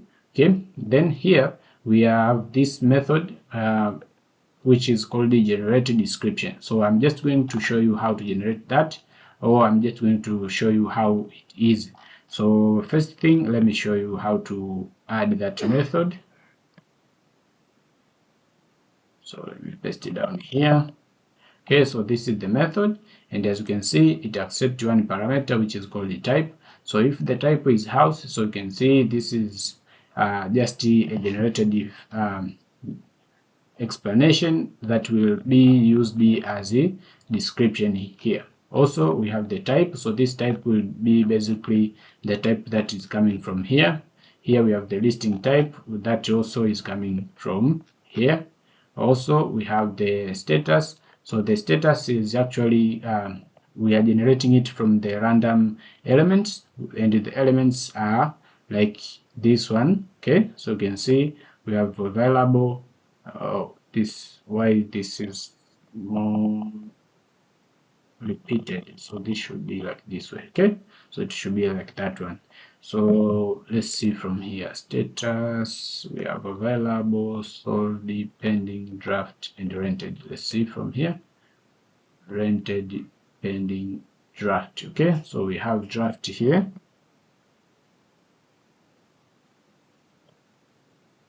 Yeah, so we have the draft, and after that we have this price. which is a price that I've already shown you from here. So if it is a rent, the price will be divided by 100, but if it's not rented, it is for sale, means the price will be taken as generated here. Okay, and after that we need to have the address. So let me show you how to get the address. Basically, this is the method that is coming from Faker, so that we don't have to generate it. So Faker automatically will generate a random street address. Okay, then after that we have the city, which is coming from here. Okay, also we have the state, which is coming from here. So as I've mentioned, so this will be used at the city and also at the state, because in Tanzania we don't have the city and the state, so this will be the same values. Okay, and then after that the country will be Tanzania, and you can change it to a certain country. And here we have the postal code, so this will be generated automatically by using the Faker, and it is optional, as you can see. And here we have the latitude, and we have this method get latitude for city, and it accepts the city. So let me just show you that.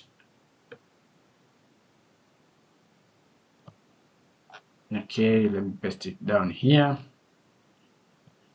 So this is the method, which is called the get latitude for city, and it accepts this one. And from here you can see it is just generating these values, but also I can just generate the one for generating the latitude.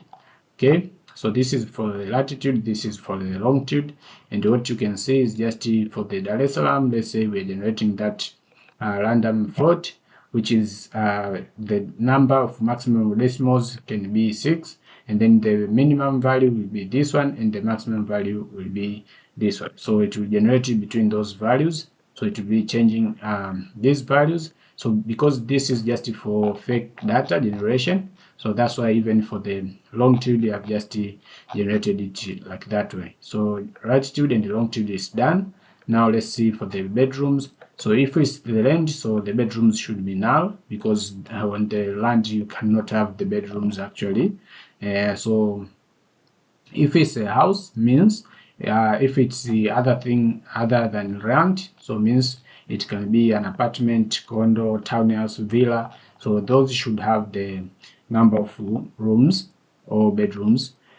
Similar way to the bathrooms, so it will just generate a random number between 1 and 6. This is 1 and 4. Also we have the total area, so this will be a fake number between this one and this one. Built here, if it's the land, we should make it to be null, because on the land this should not have a built here. And if it's not a land, means it is built, so we should have a year from this one to this one. Okay, so we can generate up to that one, or even if 25. Okay, after that then we have the furnished, so we put the boolean value. Okay, so this is the chance of getting true, so we put it to be 30. So if the chance of being true is 30, means that is the occurrence that this will likely to be occurred. Okay, so after that we have the parking, so the chance we get it to be 70%. So this is a little bit higher than this, so most of the values that will be generated on here will be false, means they will not be furnished. But for this, most of them will be true, because the chance of occurrence is quite high. The parking space, similar way, we have this one. So the parking space, we have get that one to be true, and basically what it does, it will generate this value from here up to here. But if that's fake, means that the faker generated a null value, means that should be null. Okay,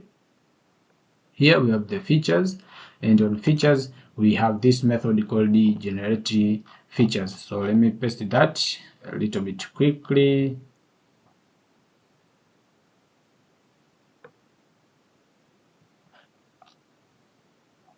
Okay, down here.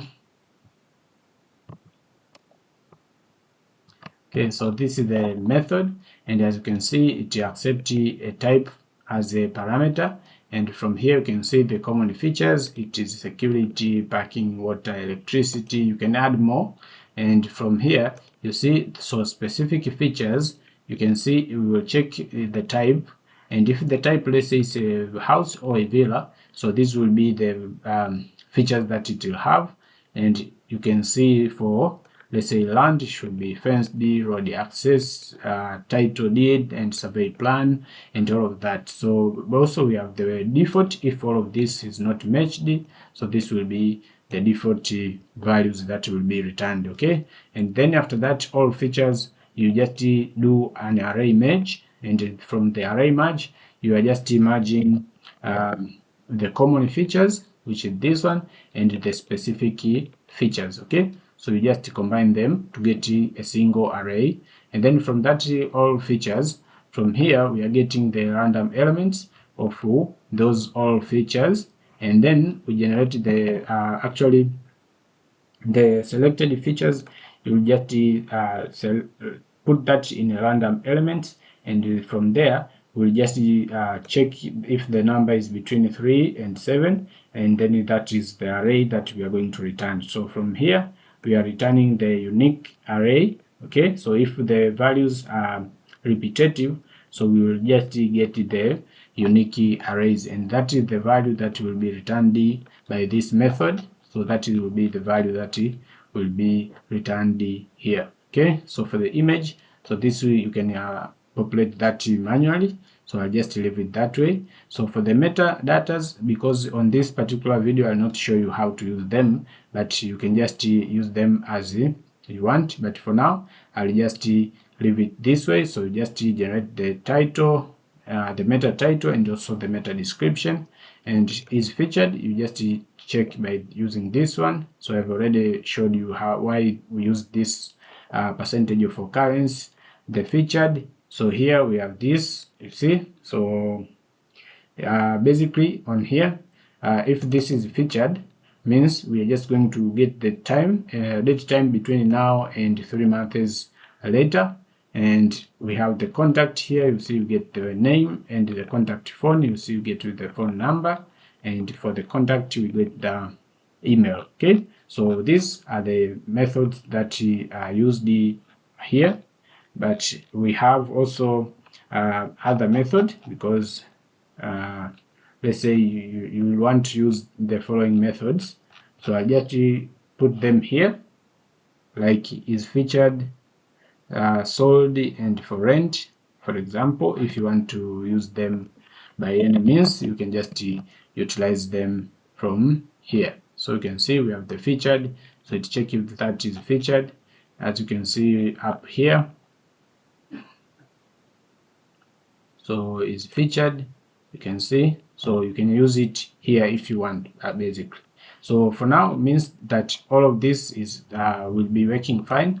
So what I'm going to do is just to reference that factory here on our seeder. So I'll just close that one, and from here I'll just call the property seeder. So let me call the property seeder. Basically what you can do, instead of calling it this way, we can just call the property model, and then what we can do, we can just say factory. Let's say we want to generate 50 houses or properties. Okay, let's import this method, property, which is our model. Okay, and after that, now let's try to run the seeding. So let's do the run PHP @db seed.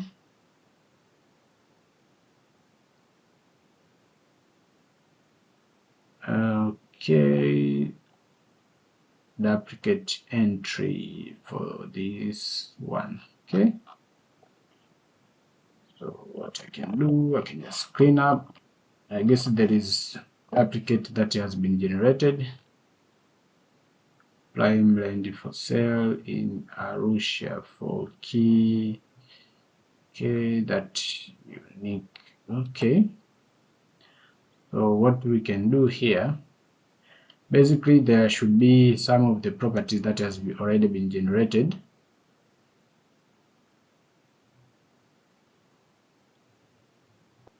Yeah, so you can see, so almost like 25 of properties has already been generated, but it happens that the slug has been repetitive. So when it will be repetitive means actually it will return this error, because on property we said the slug should be unique, if you remember that. So the slug, where is the slug?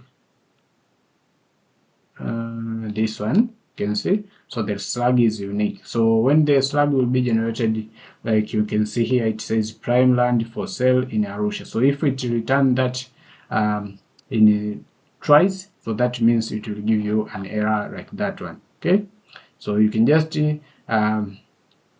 let's say remove that value like this one from the database if you want to continue to generate those values. But for me, because already I have this like fake data that I can use, so this is quietly easy. And this money, I want to change this one to be in Tanzanian shillings, so I'll just change this currency. So let me just show you how to do that. So I'll just close all of these, and let me go to the property resource, and then from the table, and here on the price we're just going to use the Tanzanian shillings. Okay, also for this one,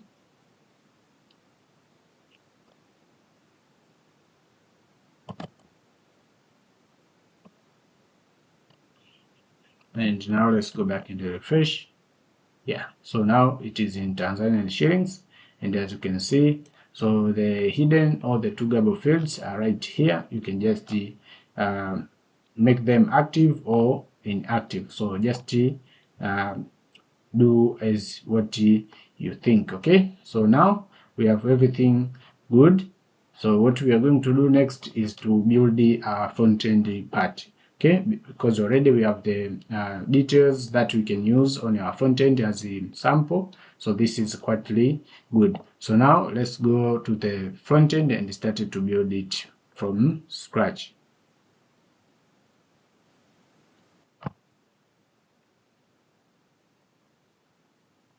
Alright, so the first step will be to generate the Livewire components.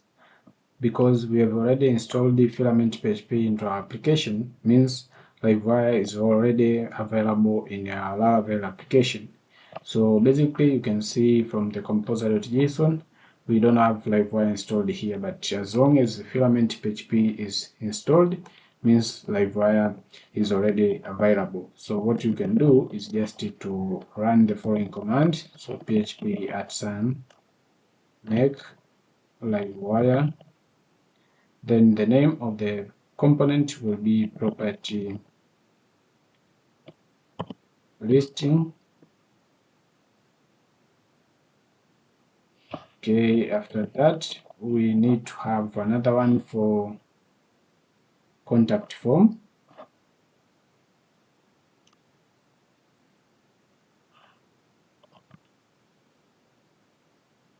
Right, so as you can see, it generated two files, the component class and the blade file. So let's go and start to edit the property listing. So this is our property listing component, and from here we are going to have the following properties.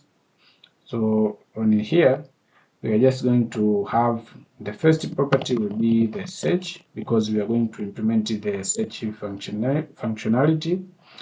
We are going to have a way to get the minimum and maximum prices. So let me just make them to be strings. Okay, so this should be max price.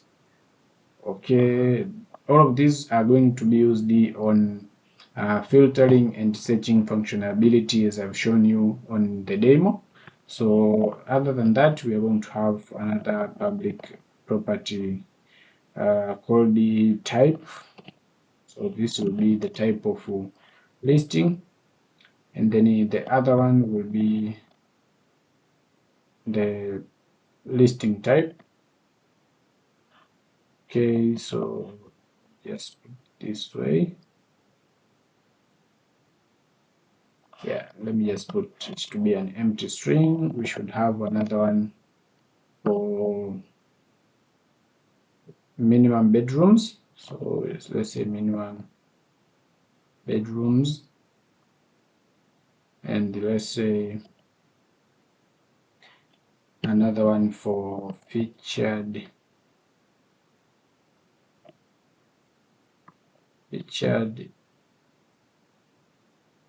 only. Let's say that should be false.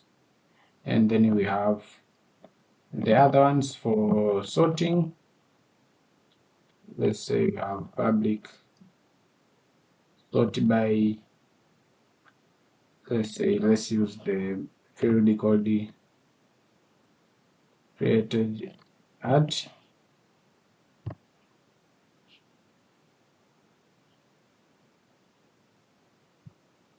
Also, let's have the sorting direction, and then we can say that should be descending by default. And then we have the public, the view mode.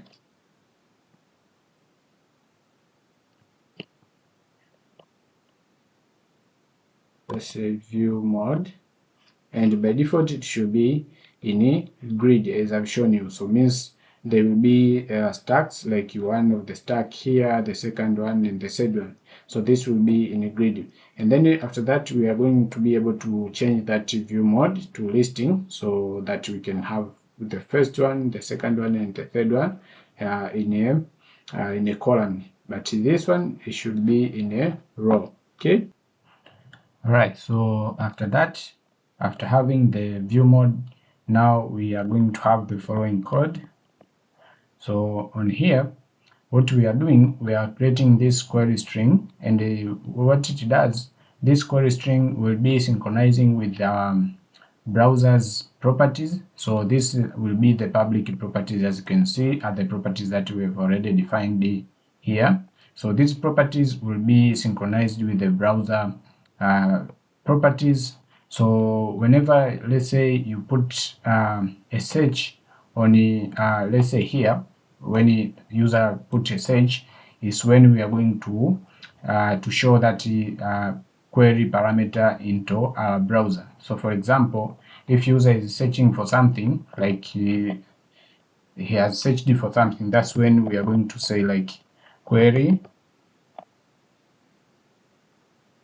something like query, then we are going to pass the or let's say search, see, then we are going to pass something like name. Okay, but if the user is not searching, means this is empty, like this one, so we are not supposed to show this query string. So if we are not supposed to show that query string, that means is why we are going to use this functionality of saying on query string, when the search will be empty, we are not going to show it. So that's why we are using except. So means we are just going to show this query string except when it is empty. So whenever this search is empty, we are not going to show it on our query string of our browser, like this one. So if it is empty like this one, we are not going to show it from the browser. So that will be applied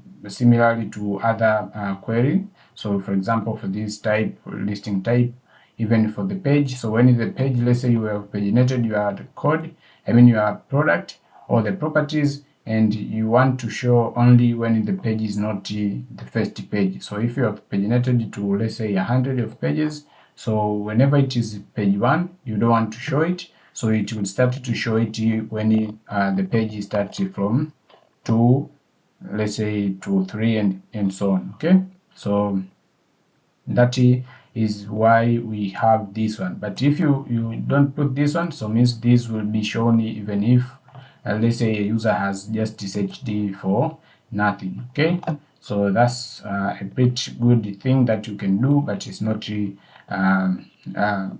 mandatory. So it's an optional thing that you can do, but it's a good practice to have it, because it controls how you show the query strings for your browsers. Okay, And now after that, we are just going to have the following lifecycle hook method. So if you have never heard about the lifecycle hooks of Livewire, so you can just go through the Livewire documentation. So for example, if we go through Livewire here, so I can show you that pretty quickly. So let's go to Livewire 3 here, and let's go here.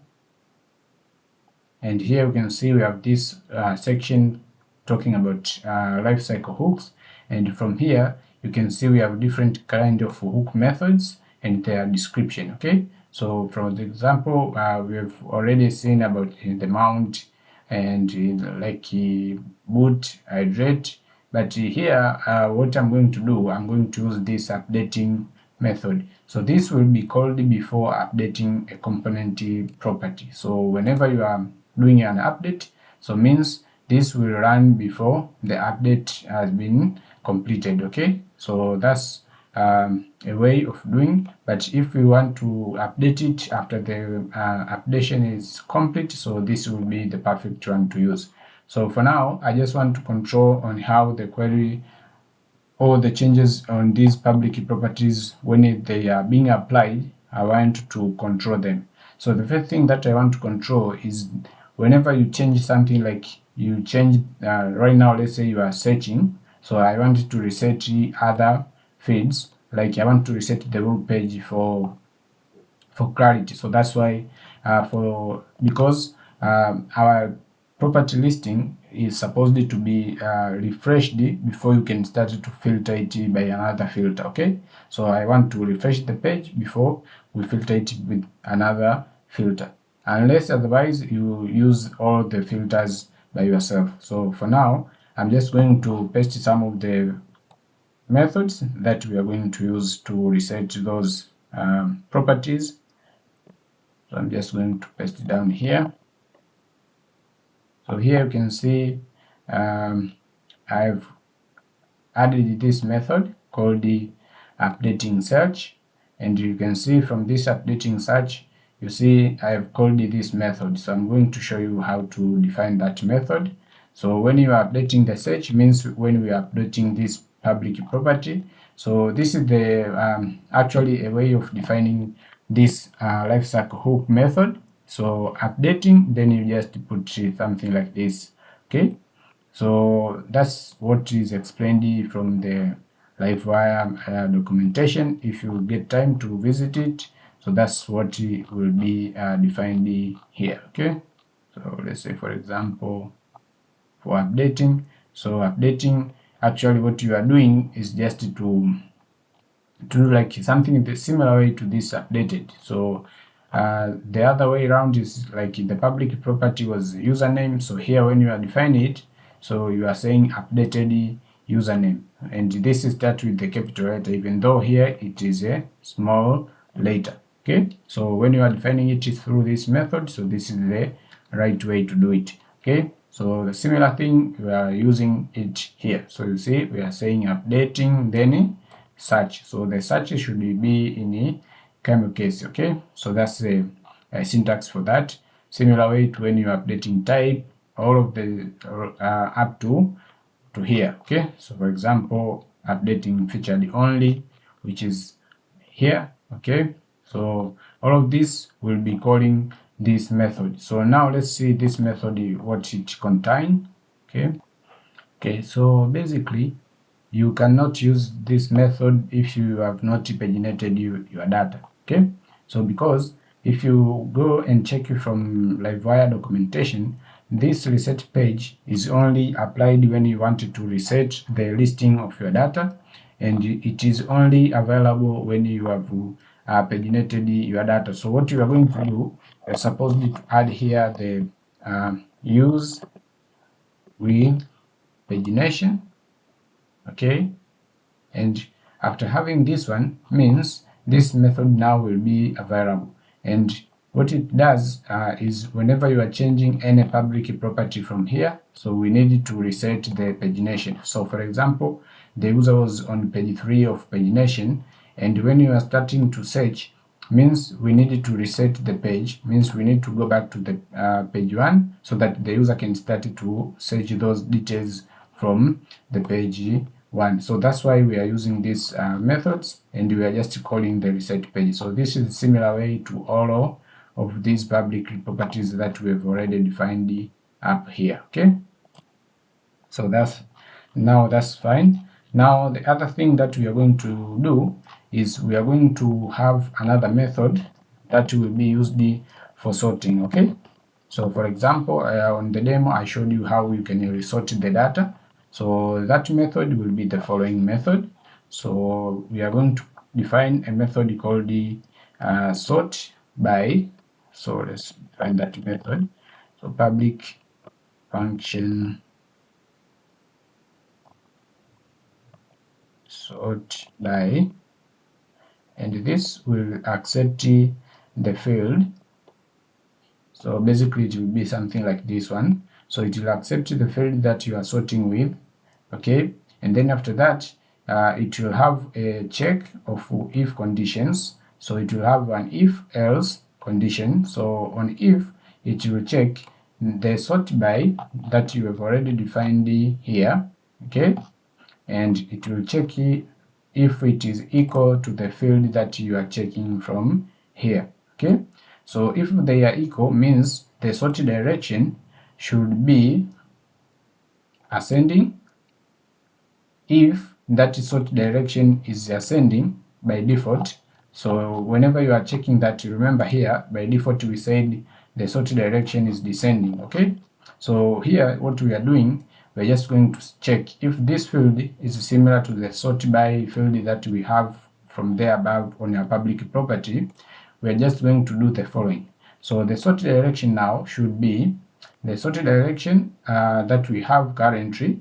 If it is in ascending, means we are going to give it the descending, but other way around means if this is not in ascending, means we need to change it from descending to ascending. So that's why you see we are using these operators. Like this is like an if condition, so this is just a simplified if condition. So it will just check if the current sort direction is ascending, it will assign it with descending, else it will assign it with the ascending. So that's what is being doing here. Okay, on else condition, if these are not the same, means we're just going to update the sort by that field. So the sort by, if currently was the created at, so we are just going to update it to the new field that we have passed here. So it will be assigned here. After that, then we need to sort it by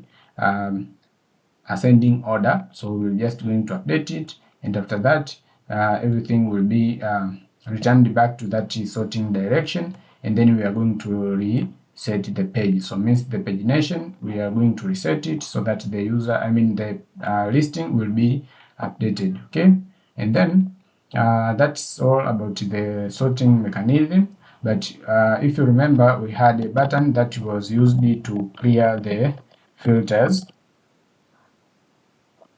Okay, so we have that button for clearing filters. So we're just going to define a method called clear filters, and then it's just we are going to reset all of the properties that we have already defined up there. Okay, so we are just going to reset them, then we are going to reset the page, and then we are going to have something like this. Okay, so what we are doing is just to call the reset method, and if you find that reset method from the Livewire documentation, so that is used to reset actually. You can check that from this documentation. Let's try to search it for it, reset. So actually that is used on properties. So you can see this is the way of resetting the properties. For example, you have defined this array, and then you want to this one. So this is the to do, so it should be this one. So you have defined it, but let's say you have updated that its value, and then you have assigned it to this particular array. So means you need to reset this property so that it can accept another data. Okay, so to reset it means you are going to clear it by using this reset, so it will return it back to the initial state. So if it was empty, it will be returned to empty. If it was a 0, let's say if it was an integer, so it will be returned back to its original property or state. Okay, so that's what we are going to do here. Okay, and then we are just going to reset the pagination. Okay, so that's all about the clearing of filtering. But also we had another one for changing the view mode of listing. So as I've mentioned, we are going to have two type of view mode. So we are going to have the grid and the list. So what we are going to do here is just to define a method called the set view mode, and then we are going to pass the name of the mode that we want to control, and then after that we are just going to assign that mode to the public property called the view mode. Okay, so the view mode already we have defined here, and by default we set it to grid. Okay, so if the user change it, let's say to list, so that list will be here, it means it will be assigned to that public property, so that was will be updated to the view that we are going to have in a minute. Okay, and then after that we're just going to have the following computed properties. So these computed properties will be helpful. So it will be computed properties. So we are going to have a couple of computed properties. So the first one will be a computed property that will be helpful for listing properties, and it will control when you are doing all the filtering and everything that you want to use it when you are rendering those data here. So I'm going to show you how you're going to pass them here, but how to define them is by using the computed methods. So to use the computed properties, you just need to define the following method. So let's say public function properties. Okay, and after that we're just going to give it an attribute. So we're just going to use this attribute called the computed, which is this one. So import it, and it should be good. So make sure that you have imported it from up here, you see, like this one. Yeah, and after that now you can be able to use this computed attribute as I've shown you here. So what we are going to do, so if you want to understand about these computed properties, so this is like a way of creating the derived properties or the derived let's say data. So if you want to understand more about computed properties, so there is this section in Livewire documentation you can see here. So these are a way to create derived properties in Livewire. So it's like an accessor on an Eloquent model. So basically we are querying the data from Eloquent model, and then the computed properties allows you to access the values and catch them for future access during the request. So basically computed properties are particularly useful in combination with the components public properties is what we have right now. So you can see you can use this with public properties, so it will be just a way good of doing it. So for now, as you can see, we have this computed property that is called the properties. So let's work on it, what it should be inside it, and then we can be able to start to build the front end. Okay, so the first thing that should be inside here is we are going to return property. So this is our model. Okay, and then from this model we are going to use the query. Okay, and then after that query we are just going to get all the available data or properties. So we're just going to get all the available properties.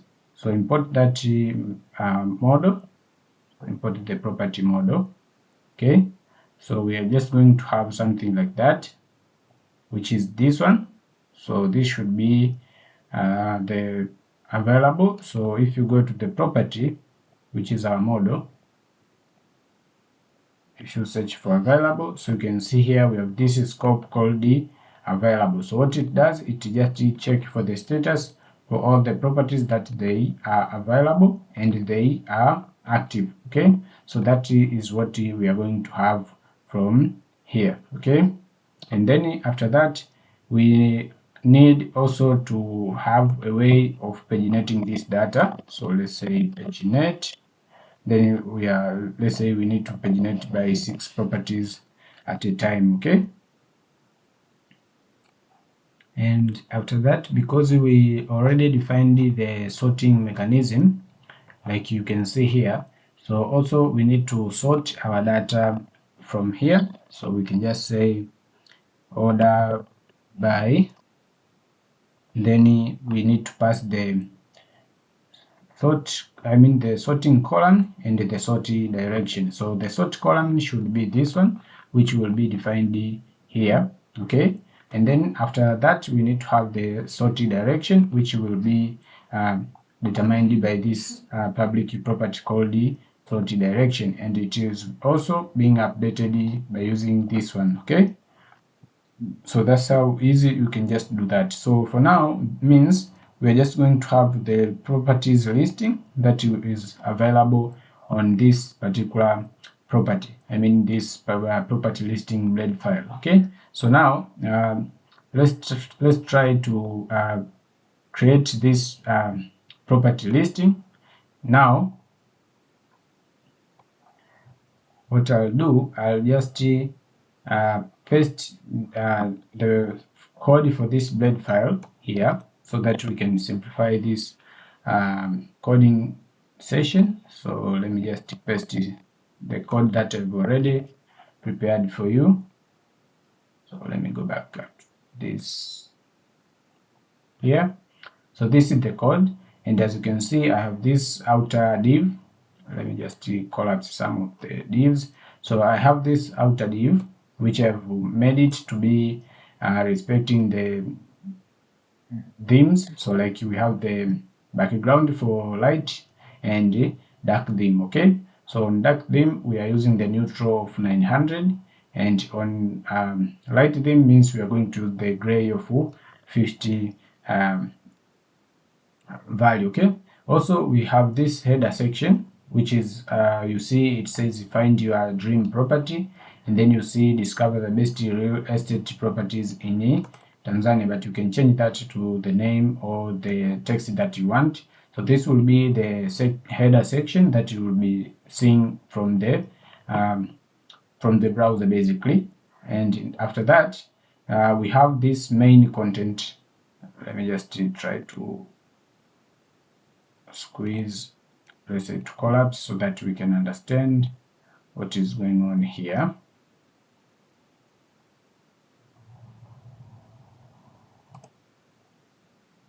Okay, let me squeeze it. Yeah, like that. So here you can see we have this main content, and it has been wrapped by this div, and after that we started to show the filters. So here we have the filter section, which is compiled into this div.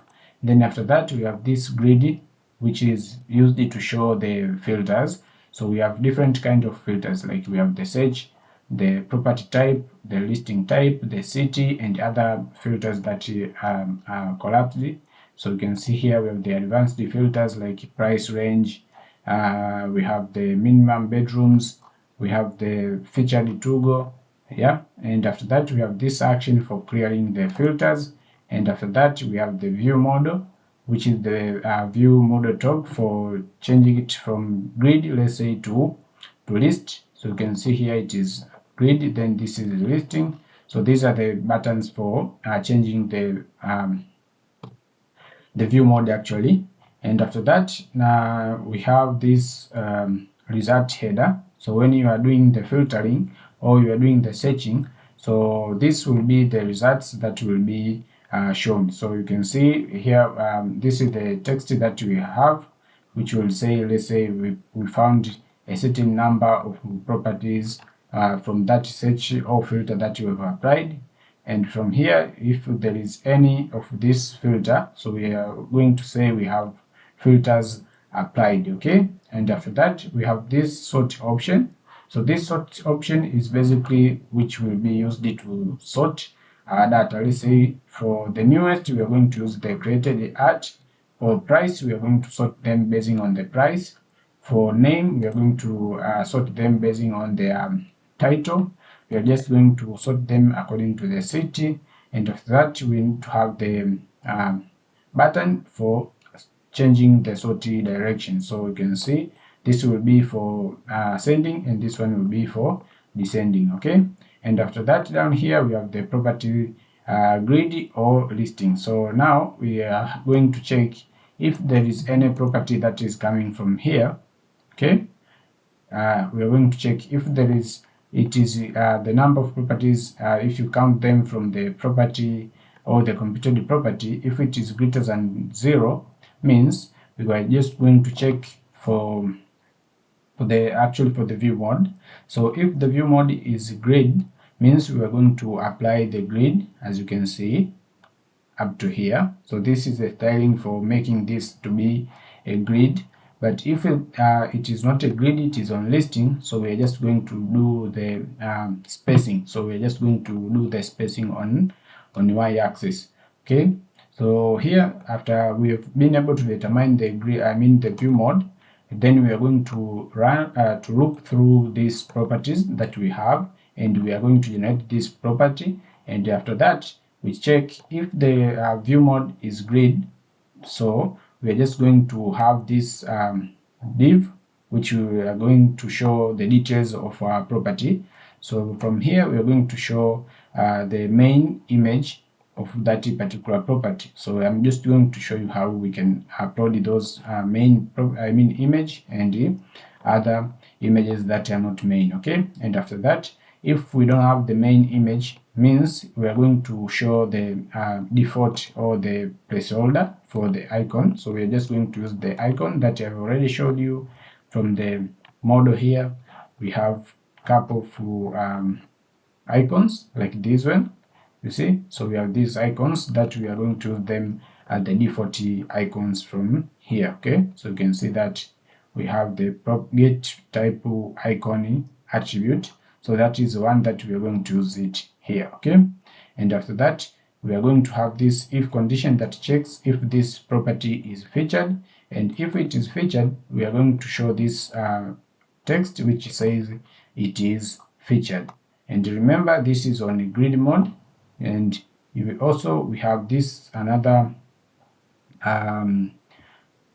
text that will be determining if to show if that is a sell or rent. So if it is for sale, means the background should be green, or when it is on rent the background should be blue. And after that other things remain the same, and here we're just going to show the type of listing. So remember, the type of listing we have the rent and sell, so that's why we need to control it here. Okay, and then after that we have this another div. As you can see, it starts from there up to here, and on this one we're just going to show the details of that particular property. So you can see we have the title, address, we have the formatted price, we have the price per square feet. So if we have that price per square feet, that means we are going to just to format that price into this way. So it means we just want to remove the decimal places. So you see the decimal places should be 0, and after that we are going to check if the property has the bedrooms, or it has the bathroom, or it has the total area. So we are going to show them like this way. So we're just going to create a simple flexi item. This is the div which is in flex, and then you are going to center those items that will be inside. So we have the bedrooms, you see that is the icon that I've used. We have the bathrooms, that is the icon that will be used to show the number of bathrooms, and for the total area we're just going to use that triangular ruler that will be used to show that this is the total area of that particular property. and after that we are going to have this action or the URL that is called the view details, and that will direct us to this particular route that we are going to generate it in a minute. But also we are binding the property slug. Remember, we are getting that slug from here, so we are generating that slug from the model here. So you see, this is the way that I've explained it to you. That is how we are generating the slug. So that slug is the one that we are going to use it here. Okay, and if the view mode is not grid, means from here you see we have an else condition. So means if it is on the listing view and not in the grid. So we are just going to do the other way around. So similar things that we have from there, but here it is just going to change to listing type. Okay, so you can see we have the main images before, we have the is featured, we have the title, we have the address, we have the bedrooms. All of the other things remain the same. The only thing that changes is how you are going to do this, because now it is not on grid as we had here. Okay, so up here when it is on grid, so we have something like this, but down here we are changing this code. So you can just pass through these codes and understand this Tailwind CSS method that you've used, or the Tailwind classes that you've applied, so that you can be able to use them correctly. Okay, so this code will be available in my GitHub repository, so that you can be able to see everything from scratch, and if there is anything that is not working as expected, you can be able to track it from here. Okay, but also we have this pagination, so we are showing the links of pagination by using this properties. Then we access the links method, which will automatically render the pagination icon, or I mean the pagination file or the pagination links. Okay, and after that we have this else condition, which means if the count of our properties here it is not greater than 0, so we are just going to say there is no any result that is found, and we can also be able to clear the filters. So this clear filters will call the clear filters method, which is this one, so that will clear the all the properties. So because we are just suggesting to the user to clear or to adjust the search criteria or anything, or clearing some filters so that they can be able to see all the properties. But if there is nothing, so we can just say no properties found. But if you can see from here, we have more than what we have already defined here on filters. But for now, let's just try to see what it will give us. So let's go to the routes here, and now let's create the route. So we're just going to say route get, then we are going to say properties. This should not be controller, that should be property listing,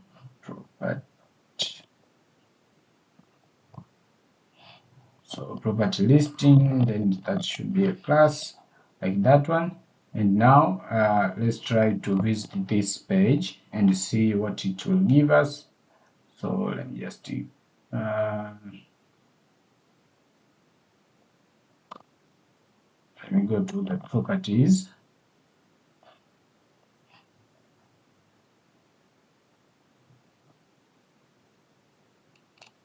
Yeah, so here you can see it says we don't have this variable called the property types.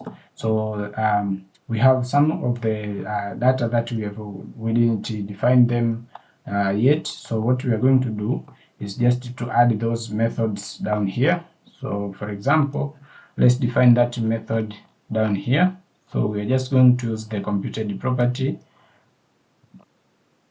to define that. So we are just going to use the computed, then the property types. But remember, we have this method called get property types from the model, which will just check for these details and it will return. So for house, it will return this one, for apartment, it will return that, and so forth.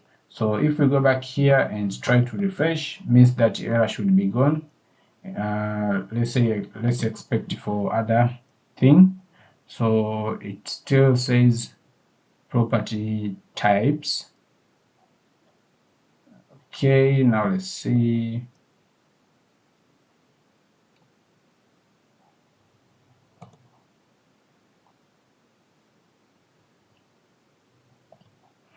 Okay, so basically what you need to do is just to pass that here. So means that is not accessible to that page. So we can just do something like this.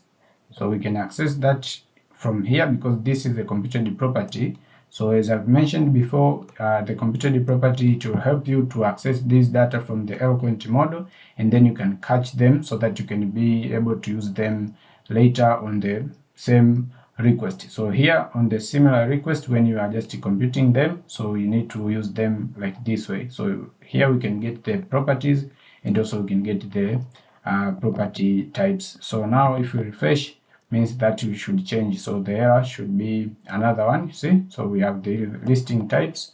So remember we have that listing type method that we have already defined from the previous session. So I'll just paste it here.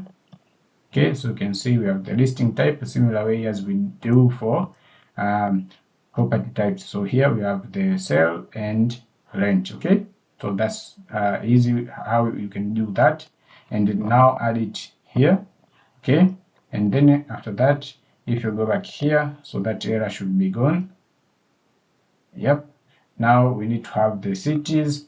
So for the cities, now let's also use the computed property and let's do the following.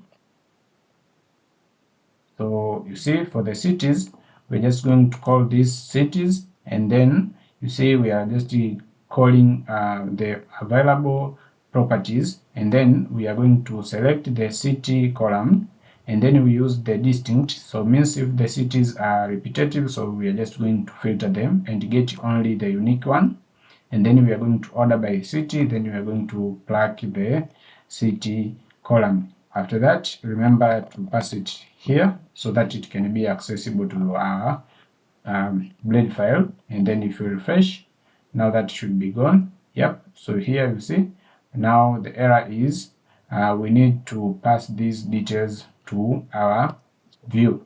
So what we are going to do is just to do the following.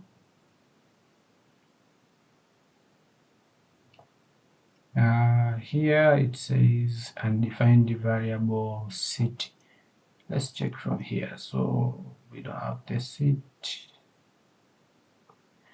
Okay, I guess now we should be defining the city property from here. Yeah, so that should be defined there, and also okay, here we have it. So it is right there, and updating city is right there. So now if we go back in the refresh, that should work. Yeah, so you see, so now we need to have this route which is called the property show. Okay, so let's define that.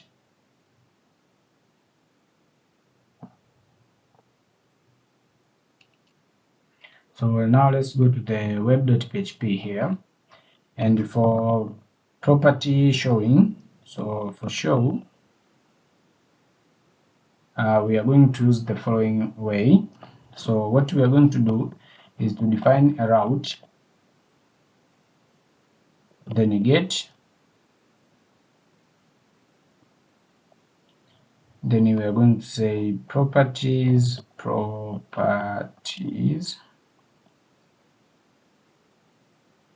then we are just going to bind the following slug, and basically here we don't need this one, it is not like this one, and then here we are just going to do the following.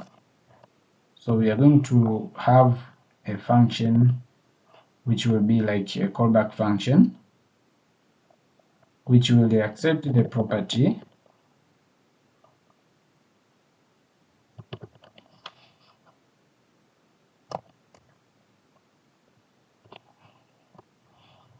Okay, and then after that, now let's push down up to here, and then we're just going to say is this should only show the available properties. Okay, so what we are going to do is to say if property is available. Okay, so we are going to call that method because we already defined that in our model. So instead of saying if it is available, so we are just going to say if it is not available. Okay, and then after that we are just going to abort. Then we are going to show the 404 page. Okay, so that will be the error message or the error page, and then after that we're just going to return the following page. Okay, so we are just going to create this page called the properties.show. So means you need to go to the views and create this page, which will be .blade.php. Okay, so it means it will be inside. Okay, let me change that. It should be properties. It should be like this one, but this should be inside another directory called the properties. So let me just paste that, something like that, and then I'll move this one into this one. So I'll move it inside here, then move. Yeah, so now it is on a good way, so that here you see now it is clickable. So if I click that, you see I've been redirected to this page. Okay, and then after that, now let's go to this page, and basically now already we have this page, which is this route called the properties.show. So now here we should be able to see that page shown, but because we are using the Livewire method, so this is property.show,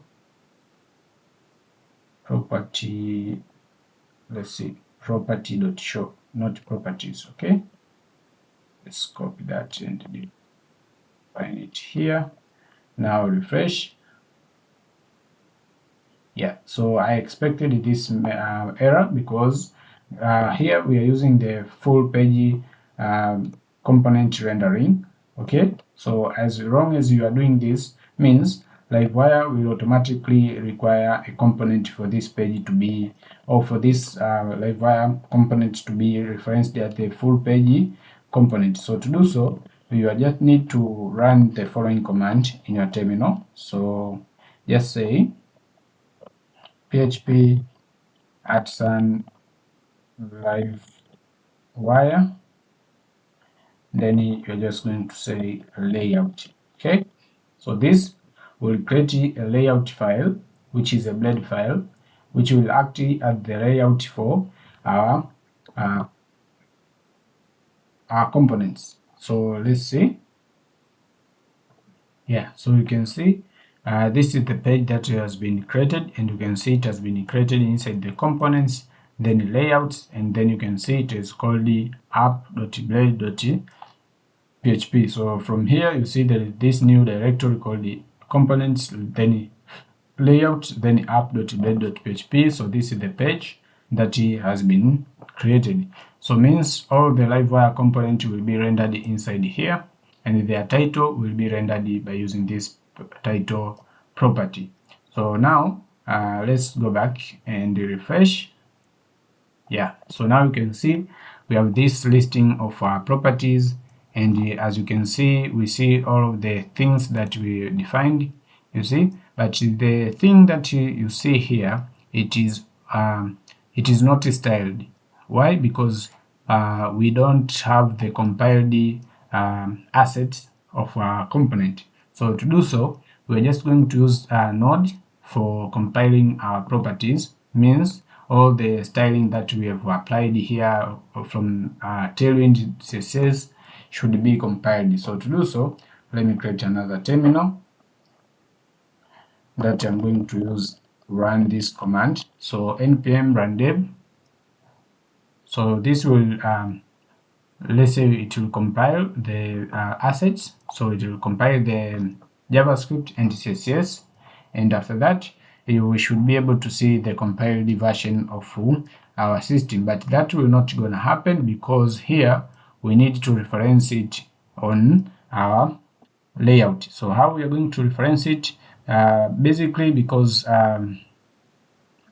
currently when you create the Livewire application means it is going to, or just when you create a Laravel 12 application, it is going to come with vite.config. I mean, this vite is coming as a default tool that is going to be used to compile the assets, means the Tailwind, CSS, and the JavaScript. So that is how we are going to use it. So to use it means we need to reference it into this page. So to reference it, we are just going to use the following way. So let's use the vite directive. So let's say vite, okay, and then we're going to say pass the place where we are going to get those CSS. So it will be like this one, app.css. Then we are going to have also for JavaScript, it should be on resources. Okay, then /app,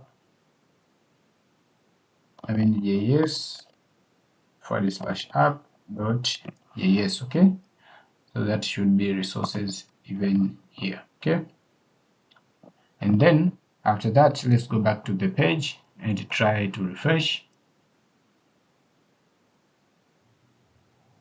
See, so now it is loading, and you can see now we have the amazing thing that we have already wanted to see. Okay, so now you can see this is the page. You can see find your dream property, discover the best real estate opportunities in Tanzania. So this was the header that I've shown you from here. So that is the header that we had here. Okay, and on main content, you see the first content will be the filter section, and you can see here we have that filter section here. See, so we have the search, property type, listing type, we have the cities, the minimum price, the maximum price, number of bedrooms, the featured only. You see a way of changing this or switching this view mode. So here you see we have the featured, we have this for sale, you see, so this is for sale, then this one is for rent. Okay, and also we have this view detail. If you click it, now it should direct you to this route. As you can see, the beautiful apartment in Mbeya. So this is actually the slug that was generated. And if you remember, on our web.php here, we were just passing we are just binding the property slug. So on the showblade file, we didn't have anything. That's why you don't see something from there. Okay, that's why you see a blank page.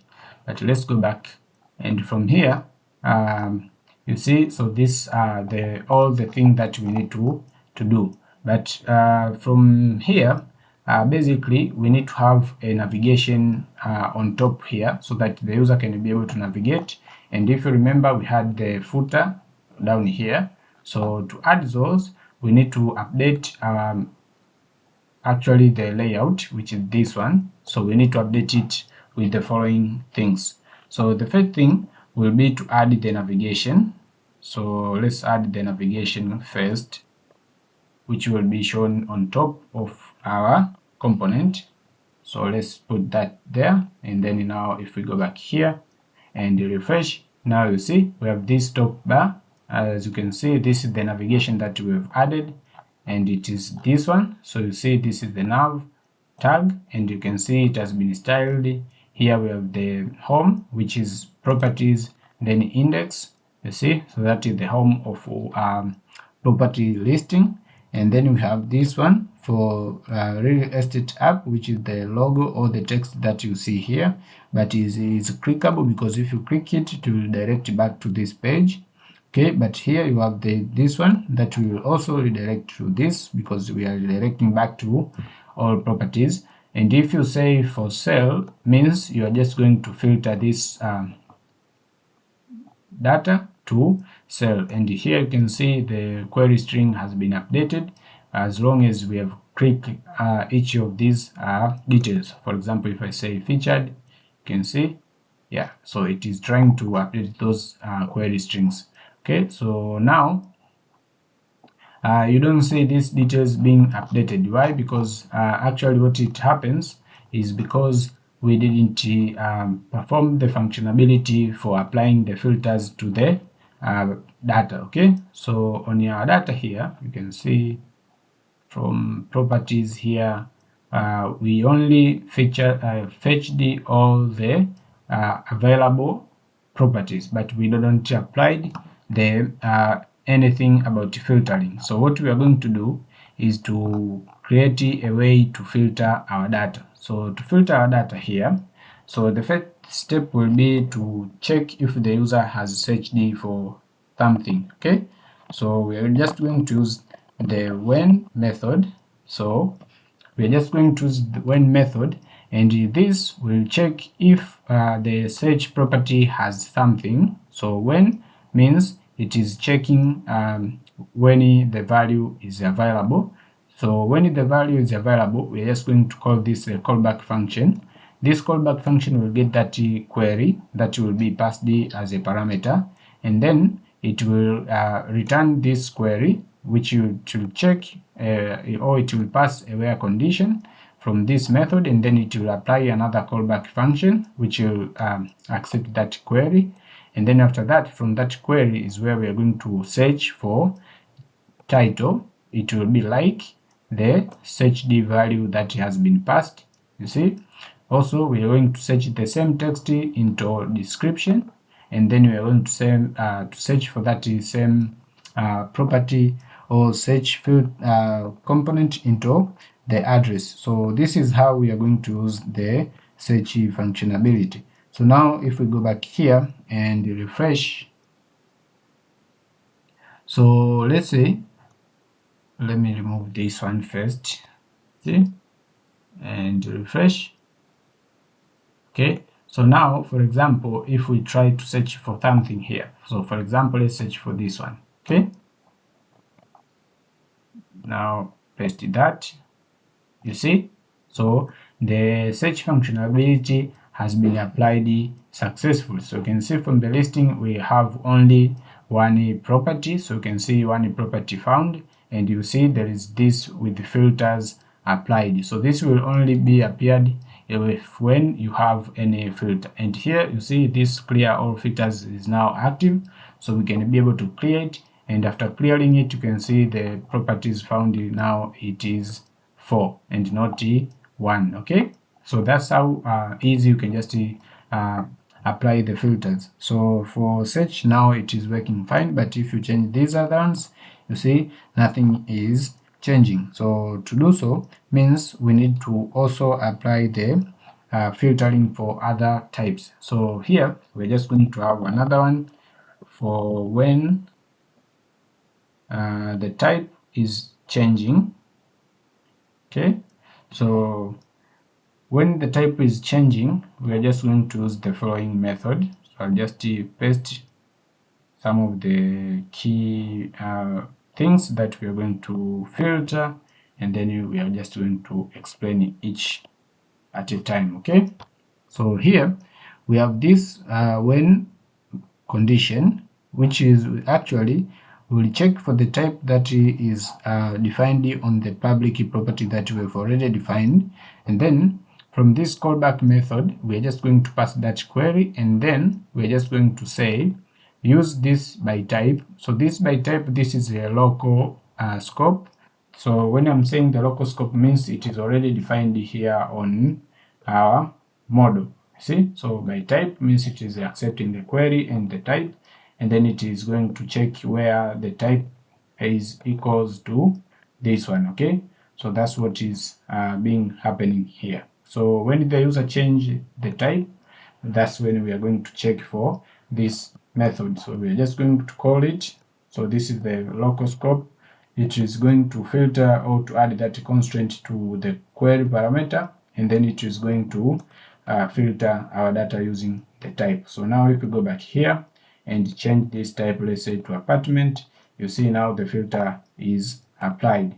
But if you change for other, you see the filter is not applied as we expected. Okay, so now let's also see for when the listing type is updated. So what is happening here is just to get that listing type, and we pass it here, and after that the callback method gets the query, and then it is going to check if the listing type is sell, then we are going to get the for sale. So we're just going to call this one, you see, and if it is for rent, it means we are just going to get this one. Okay, so this actually return the type, all the type of properties that are in rent. Okay, and now you see this will be the method. And now, so if you change this one, let's say for rent, you should be able to see the details being filtered. Okay, and you can clear the filters. You can see all the filters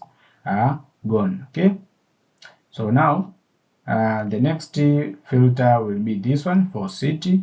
We have this one defined. We have for minimum price, maximum price, minimum bedrooms, featured only. You can see here if we are going to check if it is featured, and all of these I've already explained on my previous video. So it is just going to check for that condition, and it will apply it into our query here. Okay, so for the order by and paginate, I've already showed you that. Okay, but currently now you see here we have paginated our properties into 6 data, but you only see 4 properties. So what is happening? Basically, most of the properties will be disabled, or they are not active. That's why you don't see them there. So let's see.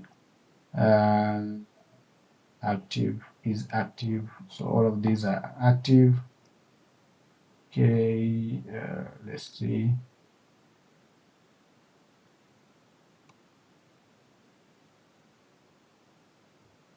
So those are active. Yeah, so you can see most of them are sold, some are rented. So for example, you can just update some of them. So let me go back to the first page, let's say.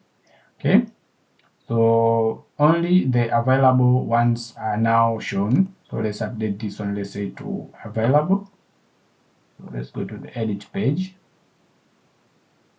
and change the status to available, and then save.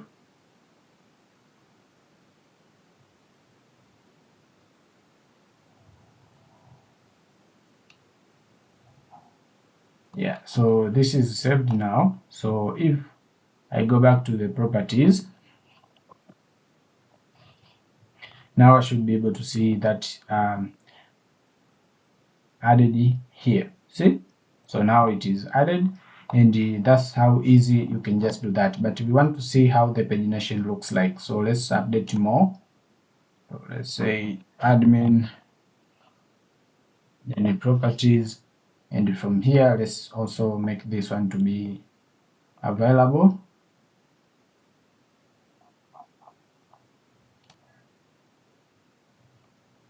Okay, now let's go back. Okay, now let's make this one, let's say available too.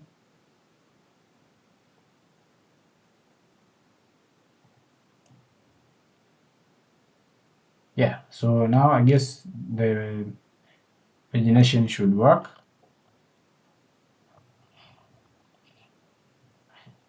And yeah, so you see, so we've paginated 6 out of 7 active properties. So that's why here you see there is page 1 and page 2, and as you can see, on page 1 we don't see the query string, but if we go to page 2, you see the query string is right there. So that will be guided by this protected query string that we defined right here. Okay, so Other these things is the similar way as I've explained to you. So you just need to check this and make sure you have the same thing as what I had on my code here.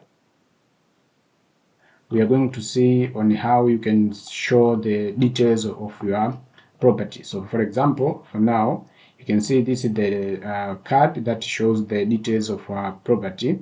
But now if user try to click this view details, okay, so now you see it will direct you to this page, which is actually doing it right, because we already defined that route for it. So it is right here. So this one, so we have already defined that route, okay. But now on this view, you can see it is empty.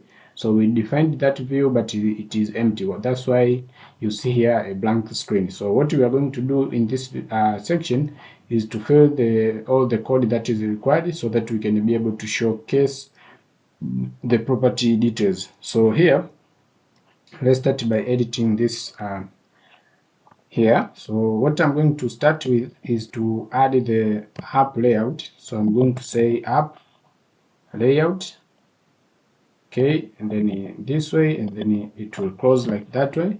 And then if we go back here, then if you refresh, you should be able to see the layout, you see. So this is the layout that we have already defined it into our application. So you can see this is the layout which is found inside the components, then layouts.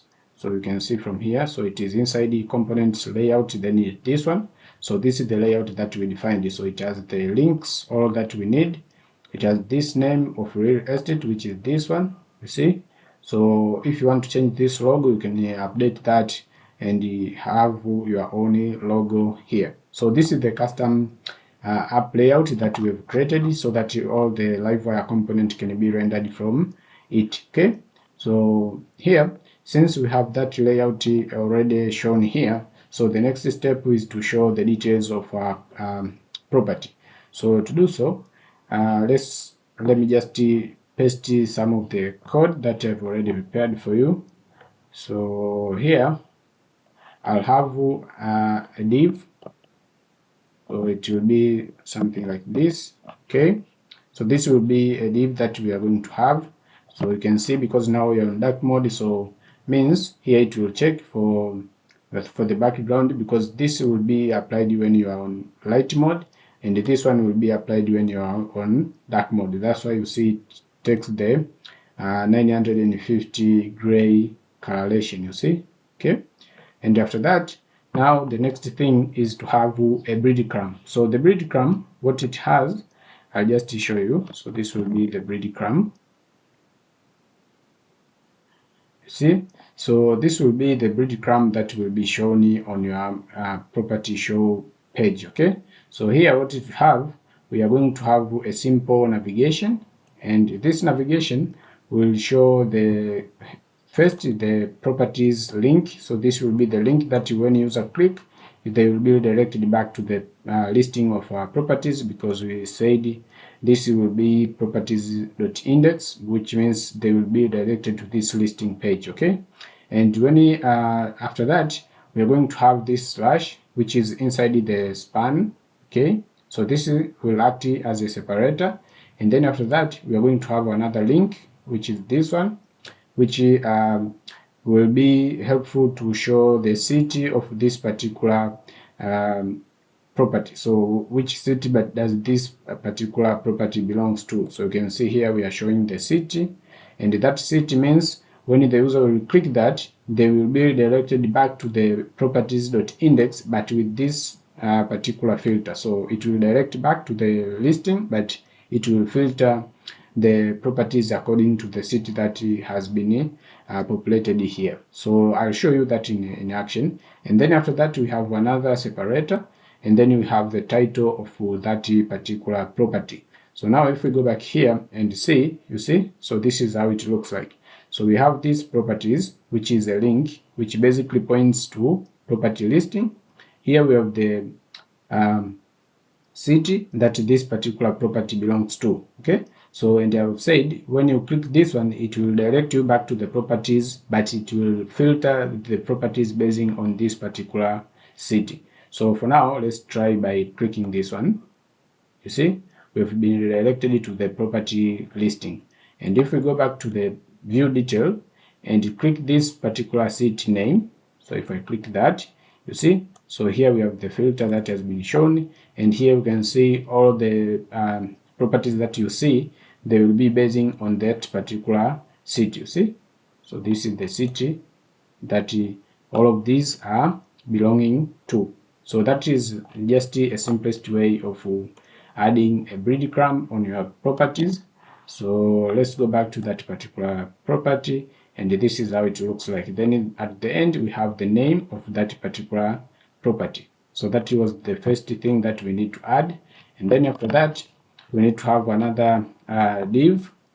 So in this div, what we are going to have is to have the main content of our page. Okay, so the main content of our page means we are going to list all the details that belongs to this particular property. So let me just paste them, and then we are going to see on how it looks like. Okay, so the first thing will be to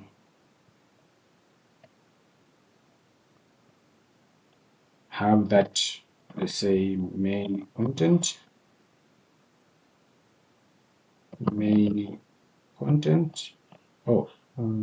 This should not be here. So main content. Okay, and after that let me paste it, and then I'll start to explain to you one by one. So this, you can see, this is the section for the main content, and from here let me just try to squeeze so I can collapse this so that we can understand it well.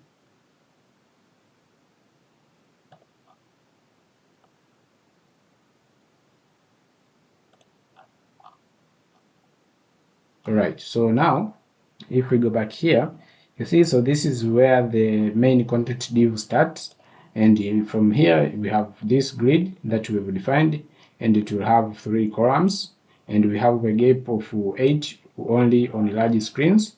So after that, here we define the main content, that is this div, and we have that is span of 2 on large screens, and after that we have the property header, which will adapt to the lightened background, I mean on dark mode.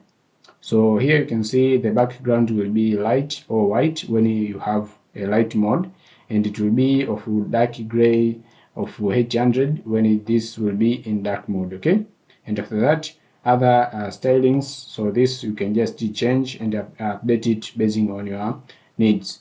And after that, we have this div that contains the name, I mean the title of our property, and then the address of our property. So all of these icons are just there for just to decorate it, but you can change that if you want. So I guess that is fine. And then down here we have this particular div which will show if our property is featured. So if it is featured, so you will have here an if condition, and it will check if that particular property is featured. So this is featured, we already defined it in our model, so you can just check that from the properties, and you can just check it from here. So is featured, you can see this is the method that we have already defined it, and it is one of the helper method that we defined. You see there is others for is available. So if it is featured, means we are going to check if it is featured. So if it is not, means we are going to return a false.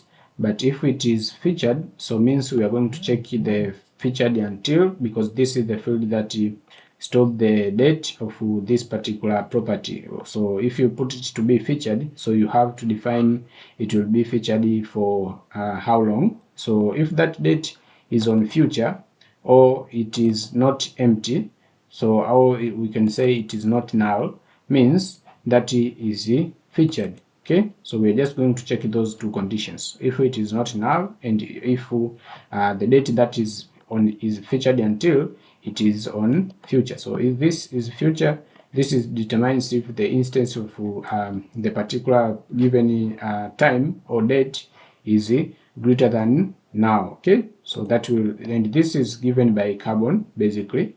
So that is how that will be useful. So it will help us to determine if this is featured. So if it is featured, means we are going to show this message or this title which says it is featured. So you can see the background is in yellow, and we are going to see that coloration shown for the featured property. And down here we have this span which shows the listing type. Okay, you can see that block, it will have two different colors. So if the listing type is on sale, so the background color will be green. You can see here the background. Then we have this condition that will be checking. So it will check if that particular listing type is on sale, it will be green, and if it is on rent, it will be blue. Okay, and then we are going to show the property, the listing type here. Okay, and then after that we have this another div which shows the square feet of that particular property. So we have the price.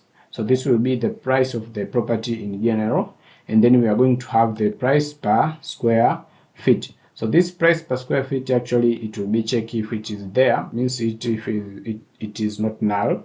So if it is there, so means we are going to format it to this particular format, and we are going to give it like it will be in per square feet. So I'm going to show you that in a moment. Now here we have another div which shows the property images, means we are going to show the images of this particular property.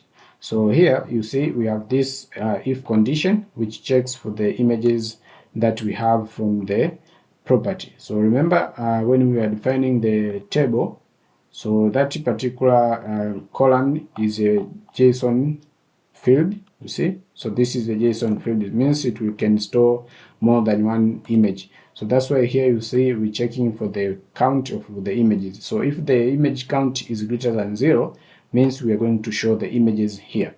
So what we are going to do is just to loop inside these particular images that are coming from the property, and we are going to define the index and its value, and then after that we are going to use the index to change this styling. So if the index is 0, means that image will act as a main image of our property. So here we are going to apply this change or class, and if it is not, means we are going to remove that styling. So that will help us to determine if this is the main image of the property or not.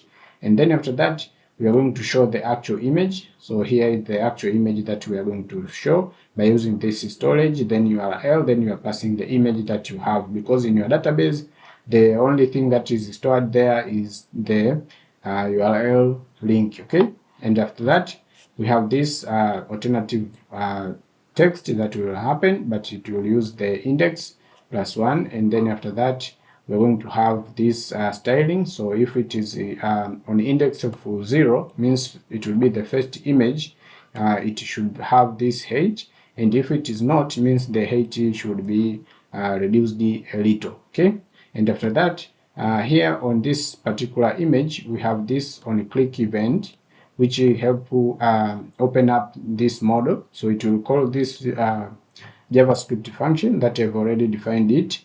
So this method, basically, I'll show you in a minute. And after that, if this condition is not true, means we don't have any image on this particular property. So we are going to run this else condition, and this else block will have the following. So this will be a placeholder, and this particular placeholder is the one that we are seeing most of the time. So this will be the icon that we have already defined from the model. So that will be the type of icon that is from model here. We already defined those icons here. So it will get type of icon attribute, and then after that you see this will be the icon that will be shown. Okay, and then you will say no images found. So this is all about the images, how you're going to show the images. And after that, we have the property details section, and this section have the following details. For example, this will be for bedrooms, so you can just check here, and here we're just going to control if this should be bedrooms or not, because if it is 1 means that should be called a bedroom, and if it is 2 means it should be, let's say, 2 bedrooms or 3 bedrooms and something like that. Okay, so that is concerned with the bedroom. And here we have the icon, but if you want to change that icon, you can use icons that you want. So for example, you can use an SVG icon and it will just render it great. Okay, and after that we have this, the one for bathroom, and this on bathroom, the same way we have the icon that shows a little bit something like yeah, so someone is taking a bath there, so you see, so that is the icon. And we have the one for showing the number of bathrooms, and here we have the a way to control the either to be bathrooms or bathroom. Okay, so that is how you are going to check it. Similar way for the total area, it will be like that one. For built-in, I mean for built here, if you, this will only be shown if we have the built here for that particular property. And after that, we have the property informations. So here we're just going to see the type of the property, if it is on rental or sale.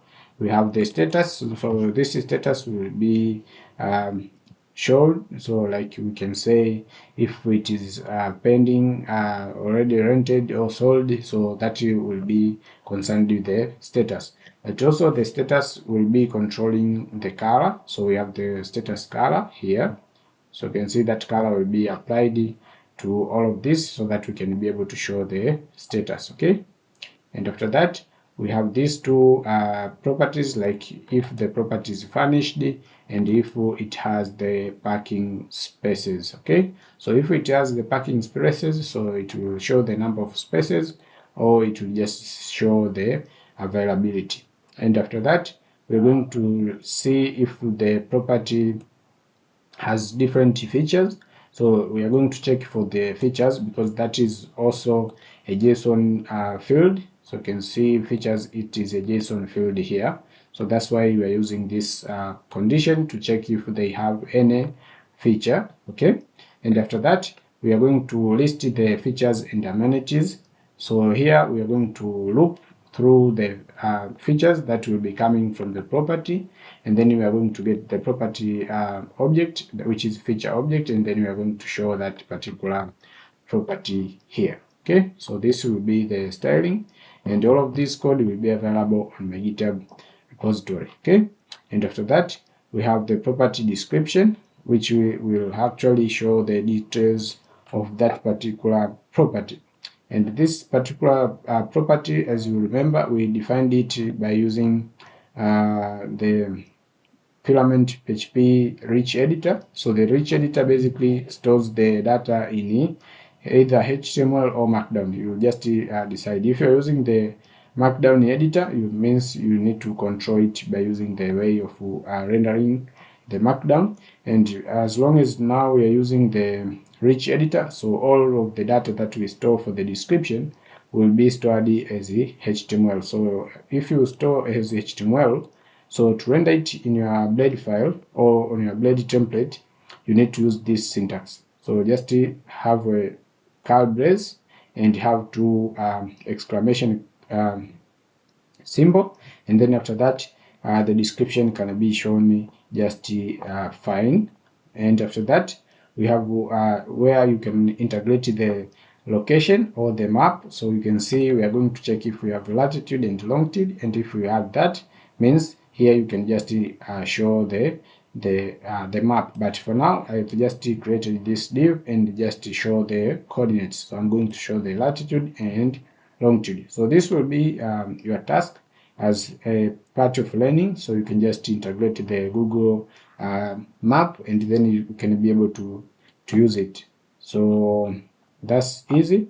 And here we have this sidebar, and on this sidebar is where we are going to show the contact details of the property owner, or the one that is concerned with this particular property. Okay, so if we want to buy it, means you have to check this particular information. So this will be the information of the owner of that particular property. So you can see we have the contact name, we have the phone, and also we have the email. So all of that will be shown here. And after that, we have this contact form Livewire component that we have already defined here. So we've already created it, but we didn't update anything on it. So you can see here it is empty. So means we need to define this on the next couple of minutes. So for now, I'll just disable it. And after that, here we have the details so that you can be able to call that particular owner of that property. Here we have the email, so you can be able to send the email, and also you can be able to share. So now down here we have the property summary. So the property ID, that will be the ID coming from the database. So the date where this property was listed. So you see we have this div for humans, means it will put something like 5 days ago, like let's say 5 days ago, something like that. Okay, so that is why we're using this div for humans. Okay, and after that we have this type, which will show the type if it is on rent or sell. We have the city, which will show the name of the city, and then the total area of that particular property. So after that, you can see we have these two methods or functions of JavaScript. So we have this share property, and we have this other one here, let me show you, which is called the open image model. So means we need to have the model of showing the images, and after that we need to define the JavaScript functions. So for the one of open image model and the one for sharing the property, this one. Okay, so what we are going to do is just to define the model here. So let me just show you. So this will be the model that will be it will help us actually to show the images of that particular property. And when the user click on that particular property, so they can be able to see this model, and on this model we will show the image, and that image will be the image of that particular property. Okay, and after that, let's define the we need to have the toaster. So that toaster will be helpful to show the toaster when you perform a certain action. And after that, let's have the JavaScript code.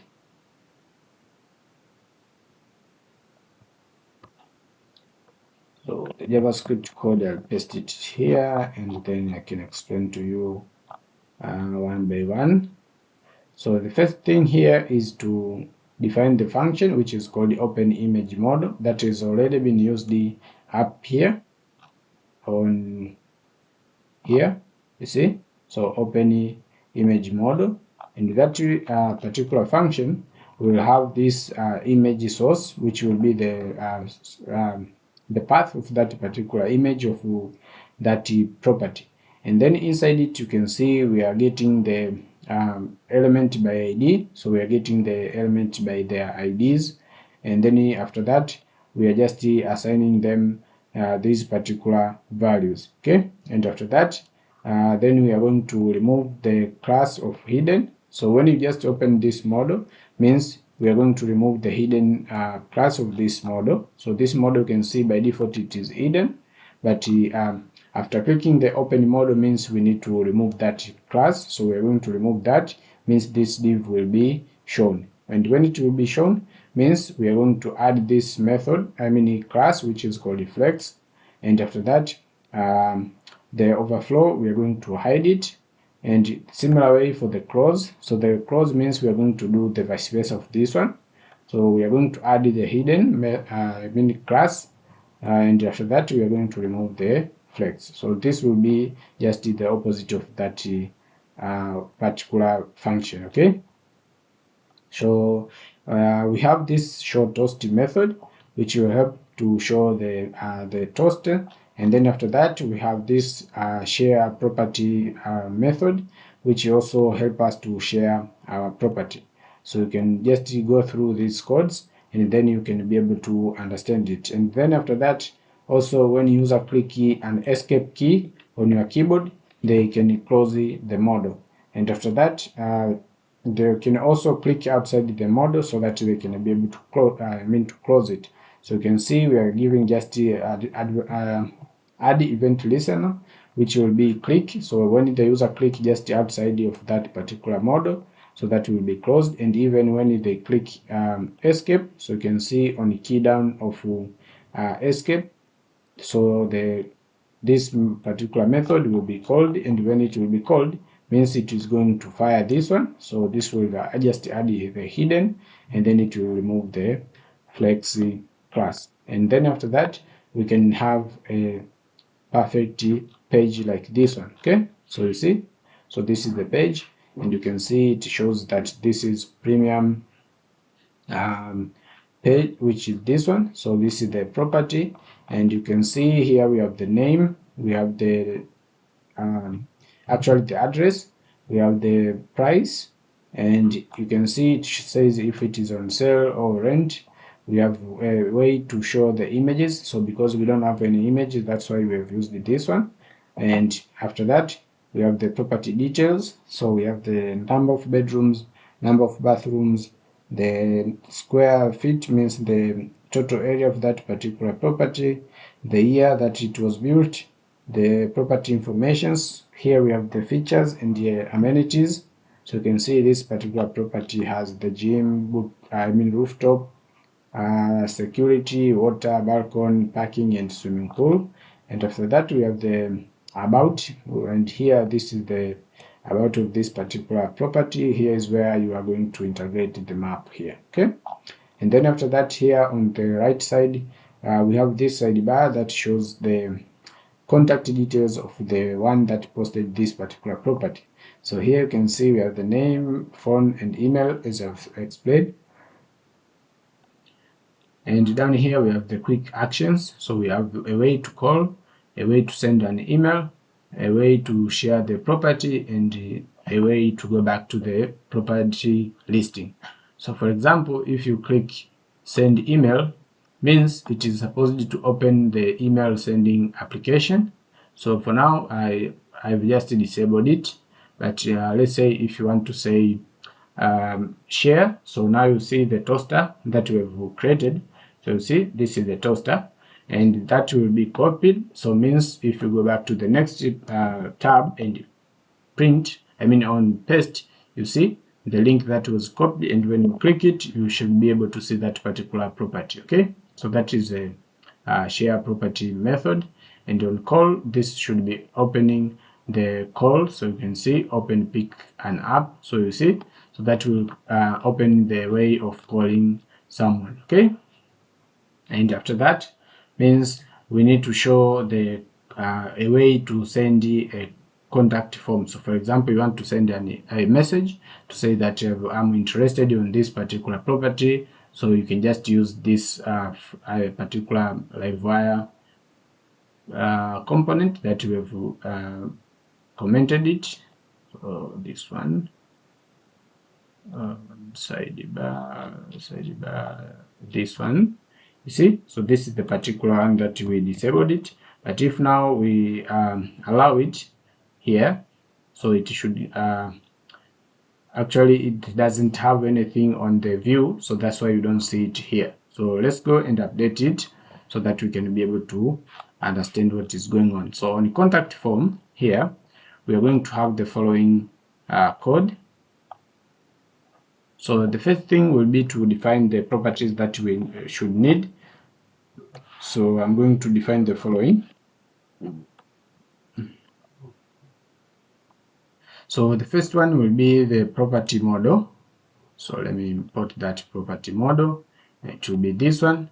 And then after that, we define the name of the property, the name of the user that you want to send an email. We have the email, the phone number, the message, and a way to show the success message. Okay, and after that, let's define the rules for validation so that user cannot send an empty email. So here we're going to check for the name, it should be required, the email, also the message. So all of that will be required. And after that, let's define a mount function. So the mount function should be this one. Let me just paste it here. I just want us to go a little bit quick. So on mount, we want to map this one, which is what the public key property that we define. So we want to map with this one in message so that we can create it with a let's say a built-in message so that the user can just see the title and also they can see the formatted price. So all of this will help you to have a reusable property. So when the user visits, the name will change and also the price will change. So for now, let's go on the view and let's show the view. So let's go to the view here and let me remove that. And on the view here, we are going to have the following code. So let me just paste it.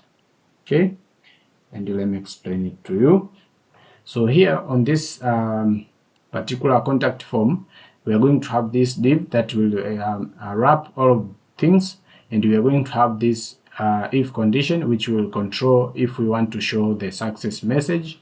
And here is a way of showing the success message. So you can see we have the SVG icon here, we have the message to say let's say a message was sent successful. We have this button which will help you to either hide or remove the particular success message. And after that, this will be the message that will be shown. And after that, we have this error. So we are going to see if there is any error when we are sending the email or when we are sending the message. And after that, we have this particular submit form. So this form basically it's submitted to the Livewire. So means here we need to have a submit method. So let's define that submit method like this one. Oh, let me define it down here. Okay, so let's define it here. So we are going to have the submit method. Here we're going to do the validation because we have already defined the rules. And after that, we are going to have a try and catch block. So on a try means we are going to have a way to create the inquiry because we already defined this table of inquiries. So we need to create the one. So import that. Okay, and after that, you see we are recording the property ID, the name, the email, the phone number, the message, IP address, and also the user agent. And after that, you need to define the mail, so a way of sending the mail. So here you need to have the email of the particular property, so that will be the contact email. So that is the email that we are going to send the email to, because we assume this will be the email of the owner of that particular property. And here we have the mailer, which is a helper method, and it has the true method, which means the user that we're going to receive that email. So we are going to use this particular email here, and after that we are using the queue, but you can send the direct email like this one by using to. But for best practice, is a good way to use the queue so that they can be queuable in your database. Okay, and after that, here we need to have this particular mailer class. So we other call it mailable class. So we need to define that. So what you are going to do is just to say PHP @ make mail. And after that, we're going to give the flag of saying markdown. Okay, markdown, and then we are going to define the place where the markdown will be. So it will be on mails, and then we are going to say property let me just say inquiry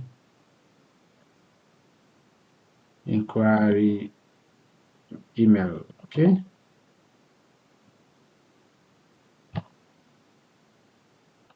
right, so here you can see the mail class has been created and it has generated also the markdown.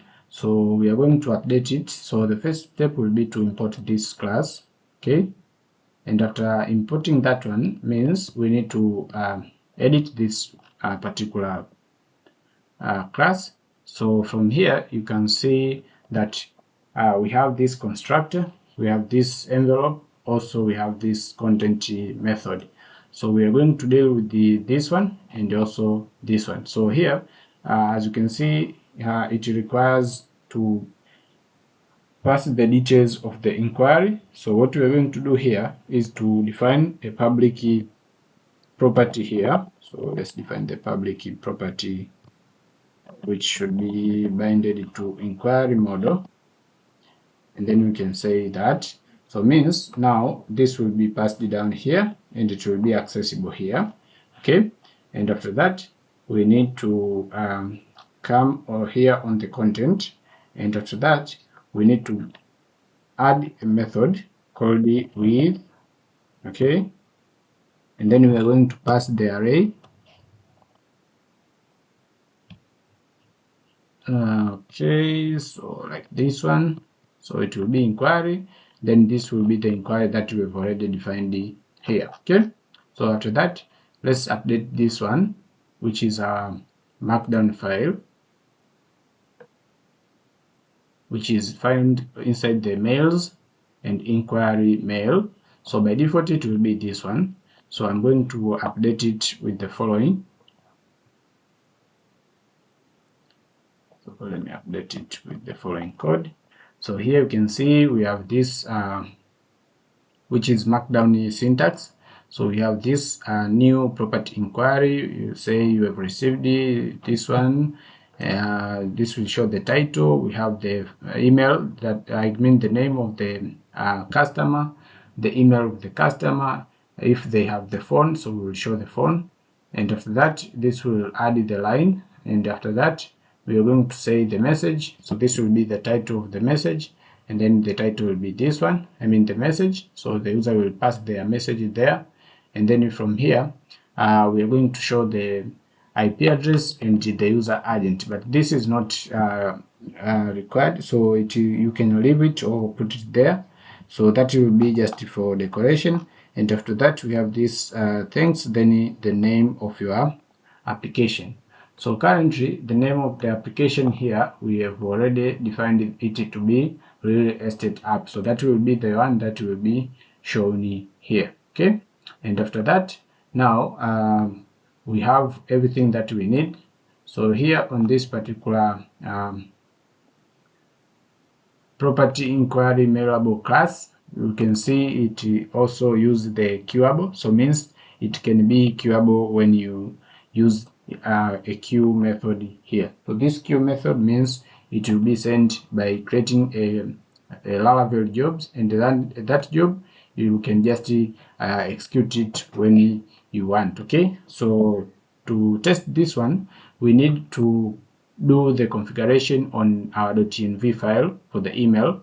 So we need to update these changes here. So what I'm going to do is just to paste the configuration of my email that I've already defined, and this should be updated to this one. And basically this particular email, I'll just remove this password when this particular video will be published, so that people will not mess up with my email. Okay, and after that you see we have this mailer to be SMTP. The host should be the smtp.gmail.com, and the port number will be this one. The username will be the email of my one, and then I'll have the password. And after that the form address will be also the email that I have here.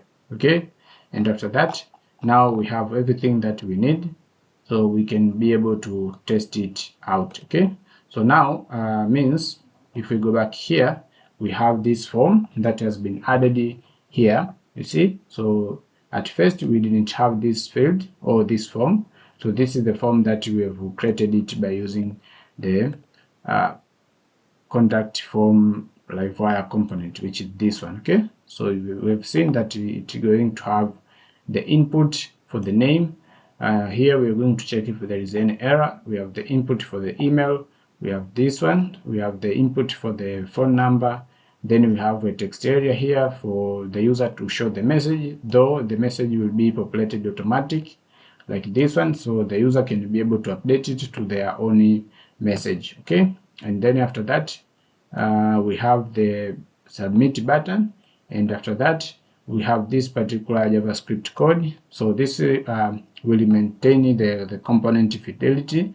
So basically we are going to show the success message, and here you will dispatch just a simple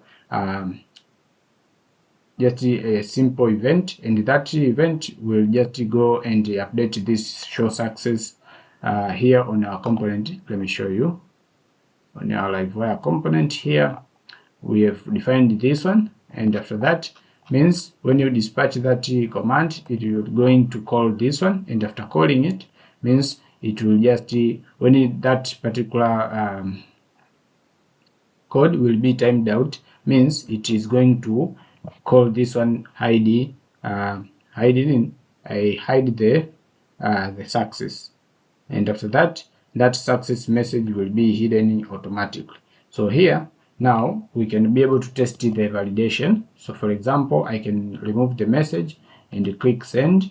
You see it is says sending, and you can see the validation is applied. So you can see the name is required, the email field is required, and you can see the message field is also required. So now means the user can be able to send the message on a way that they want, but if I refresh, that particular message will be populated automatically. So for now, for example, I can send you the email. Let's change this one. For example, basically the email of the one that own this particular property should be the real email, so that we can be able to test it. So what I'm going to do, I'm just going to update this particular email. So this is inside our database. So let's go to the real estate, and let's go to the properties. Yeah, I believe it will be what is it is called the premium. This one, let's try to search for this one. Yeah, it is this one. So let's update the email of the contact form, which is this one. So let's update it to the email that is real. So I'm just going to say this one. Okay, just say this one.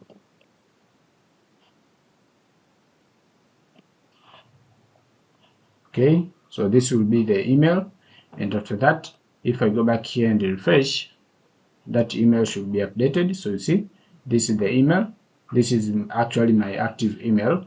So we are going to see how it will look like. So now let me just paste some of the things. So for example, it is coming from that guy. Okay, yeah, and after that, let me send the message. Yeah, you see, so the message was sent successful, but what it is going to happen, it is going to create a job on our database here. You see, so this is the job, and this job will be only sent to our user when we run the following command. Okay, and why we use the queue, because the sending email can be a long task, so it will just cause other things to stop. So we just want to avoid that. So that's why we use the jobs, so that it can be running on the background without affecting other activities. So here we are going to run the following command. So PHP @ then queue, then work. Okay, and after that, that job should be executed. You see, so that job was running. So let's see if it will be done.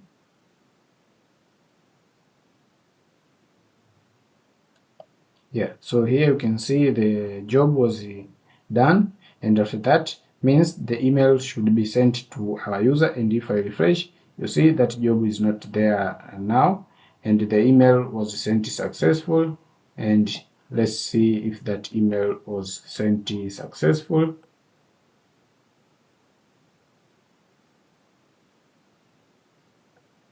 And this is my email, so let me log in. Okay, and here you can see I have a new email, which you can see from here. It is from Real Estate app, and if I open it, you see, so this is my email. So you see it says Real Estate app, and here you can see the new property inquiry. So you can see this is how it will look like, and this is our email. So you see the name, the email, and the phone number. After that, the message will be this one. Okay, so you can see that is the message, but you can just try to style it so that it can be shown exactly as we expected. So just try to use the markdown syntax. So that syntax basically you can find it through the Laravel documentation. From there you can be able to understand more about how this thing works. So you can just search for mail. Yeah, and after that you can see the writing markdown messages. So this is the way of adding the markdown messages. And after that, this is how you're going to use the button. This is how you're going to use the panel. Okay, and this is how you're going to define a table. Yeah, so if you want to customize the let's say the components, so this is the, you need just to push this one, and it will publish the Laravel mail, and after that you can be able to update it. So basically you can just learn more about the markdown from the markdown sites. So if you want to understand more about the basic syntax of markdown, so this is the site that you can use. So I'll pin this on my video description so that you guys can be able to understand what I was trying to say. So so that you can be able to update this message to look a little bit nice. So you can see from here, this is how you're going to define the headings. So you just need to use this one. And if you're using the heading level, for example, for heading level 1, so you need to have a single hash. For heading level number 2, you need to use 2 hash here. And similar way you see up to level 6. And also the alternative way of writing the syntax is like this one, but for the HTML you can see the difference between HTML and Markdown, but the output will be the same. You see there is best practices on a paragraph, how you're going to use the line break, and there is more like when you want to bold the text and you want to utilize the text. Okay, so when you want to show the block code, the nested block code like this one, so all of these will be able to do them by using the markdown. So just visit this link and you will be able to use it when you want. Okay, and then after that, now let's go back to the system. We have already seen that the email was sent successful, and even if you try to resend more and more, because Laravel uses the job on the background, so that will not affect other things that you are doing. But for now, we have sent that inquiry, so we want to see if that inquiry will be stored into our database. So to see that, let's go to the admin side. But before that, I want to show you one thing, because when the user will visit this, let's say, application at first without passing anything here, like this one, see, we don't see the properties. So we want to show the user the properties even if they visit this link. So we want to redirect when they visit the domain of our application, so they will be directed to the properties listing. So what we are going to do is just to do a simple redirection on our routes here. So when user visits this page, we want to redirect it to this particular page. So I'm just going to update this one. So instead of returning the view, so I'm going to say redirect, and then I'm going to redirect it to this particular route. So this will be properties.index, which is this one. So if now I go back here, you see I've been redirected. So even if I remove that and click enter, you see I'll be still redirected to the properties listing. Okay, so that is a good thing. But here on the property listing, you can see from here we see page title. I want to change that, so I'm just going to use the title attribute, title,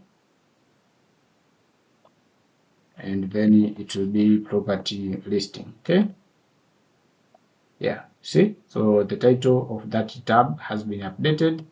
And now if I go to the view details, we should be also to able to update that. So let's update that. Okay,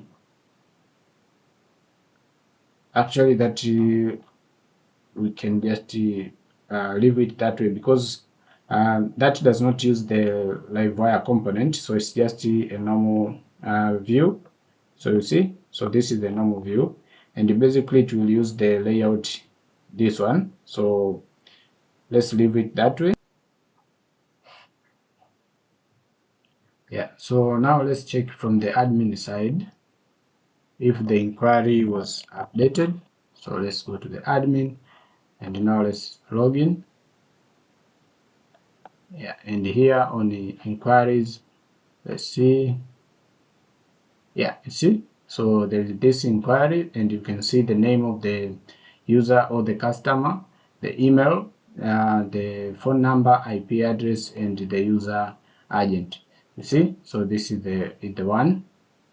Okay, so after that, you can be able to update some of the things. So for example, on this will be your task, as you want to update yourself with the filament. So here you can add an action. That action will help you, let's say, to reply to this particular email. Okay, so that will be your task, so I'll not do it. But for now, I'll just update here on the widget. So I'll just show you how to add the widgets, so that we can see the just a simple analytics of what we have from here. So for example, I can start by adding the counter, so which is called the navigation counter, which will show the amount of what we have. So for example, I can go to the Filament version 4. And now let's go to the widgets, and here is where we can be able to create the widget. So for example, I can copy that command. As I've mentioned, I want just to show first the I want to show the number of things that we have on the particular table.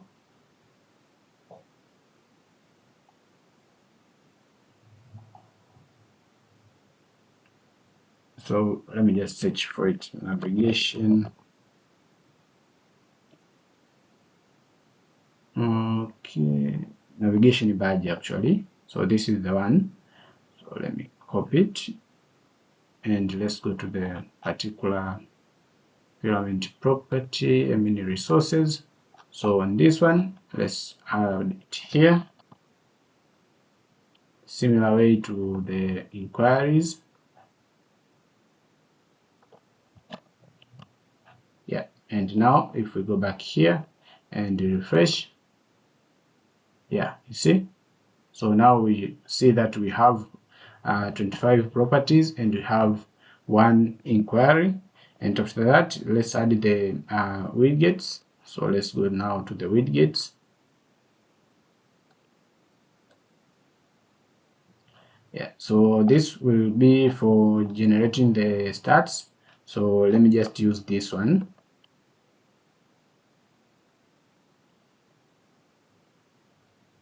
Let me stop this one.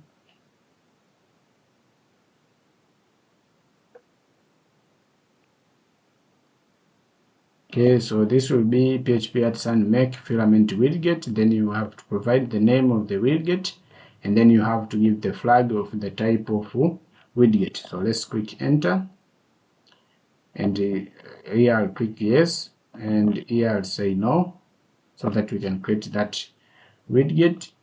So now let's update that widget basing on this example. So on get stats, we are going to use this stats. Okay, let's go to the filament, then widgets, starts widget here, and then I'm going to paste something like this.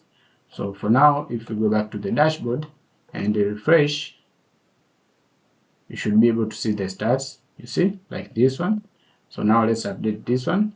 So you can say the number of properties,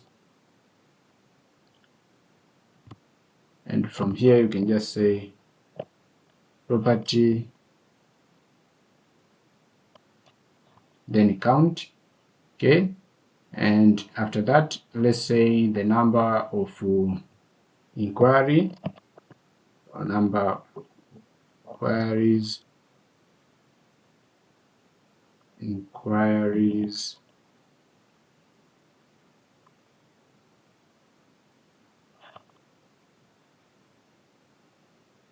so that should be inquiry, then count, and then after that you can say, let's say, the number of available property. So you can say number of available properties. Okay, and then here you can just say, just to get the property where their status equals to available. Okay, and then after that we can get the count of the available properties. So now if we go back here and refresh, now you see, so the number of properties we have 25, which is exactly the same with this one. The number of inquiries is 1, and the number of available properties is this one. So you can add more. Let's say you want to get the number of, let's say, rented property. So let's say rented. So you can just say rented, refresh, you see. So the number of rented is that one. This should be rented. Okay, refresh. Yeah, so that one.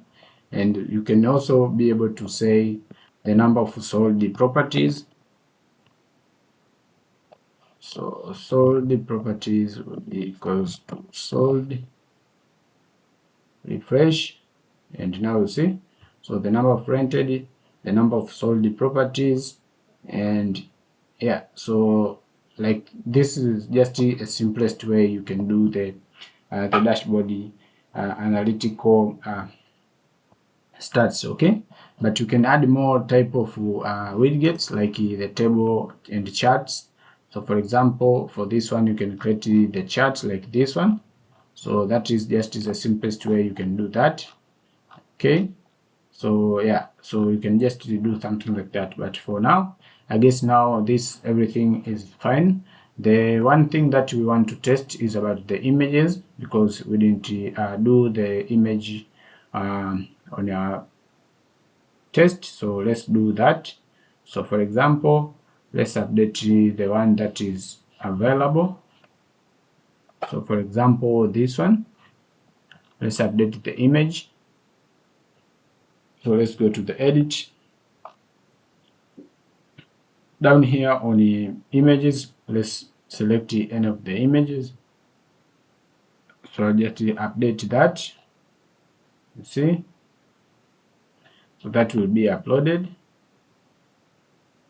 Yeah, I can be able to add other more images.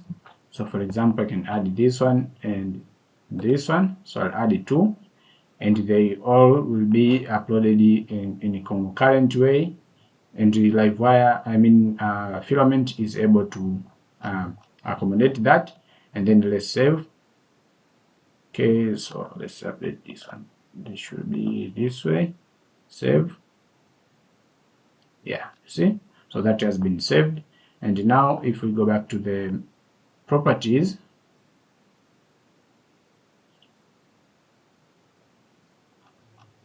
yeah, you see, so this is the property, and you can see this is the image of that particular property. Go to the view details, and here you can see we have this property, which will act as the main image, as I've explained to you, and there is these two images that will be below it. And the best thing, you can click it and you can see the image in a full way, and you can go to this one, you see. Yeah, and when you click outside, that model will be closed, as I will explain it to you. So that's a good thing that we see, okay? And you can be able to test this one. See, so the validation is working just fine. So basically everything is working fine. And the last thing that we need to add is the footer, because we already have a footer on our platform. So let's add the footer on our layout. So let's go to the layout. So on the components, then this one. So here down below, we need to add the layout. So down here, let me add the footer. So this is the footer, and you can see we have the tag of footer, and you can see the company details. For example, you can just put the name. You can see this is just a simple like a vision or just a text that explain your company. Here will be the social links. Here we'll have the quick links, but all of these quick links will have the actually the filtering property, and then you can have the contact details, and then you have the bottom footer. So now if we go back to the application and navigate to this side, you see, so we have this app name, you have the details, you have the quick links, you have the contact, and down here you see the right, and also this will be for copyright, and this one will be for the bottom line. Okay, so this is actually what we wanted to achieve from the beginning of our video. So by the recap, this is what we build. So this is just in a real estate application, which have the way to list all the properties. We have admin side where you can be able to manage this listing. So the admin can be able to manage these listings, to add, edit, and delete. They can also be able to publish them, mark them as sold, and everything like that. And they can be able to upload the images. And after that, the customers can be able to see the listing. They can do the filtering. They can do searching. They can clear the filters. They can, let's say, filter by featured only.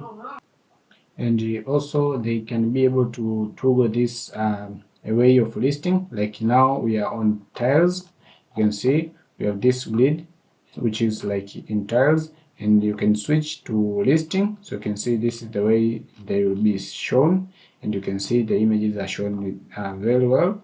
You can see we can navigate to the next page. You see this is the next page. We can go back to the first page like this one. See, so they can filter them by listing type. You see now will be only for sale. If we switch back to the rent, you see we'll only see the properties that are on rent listing type. Here you can see you can switch to homes, let's say apartment, let's say condo. You can search for villa.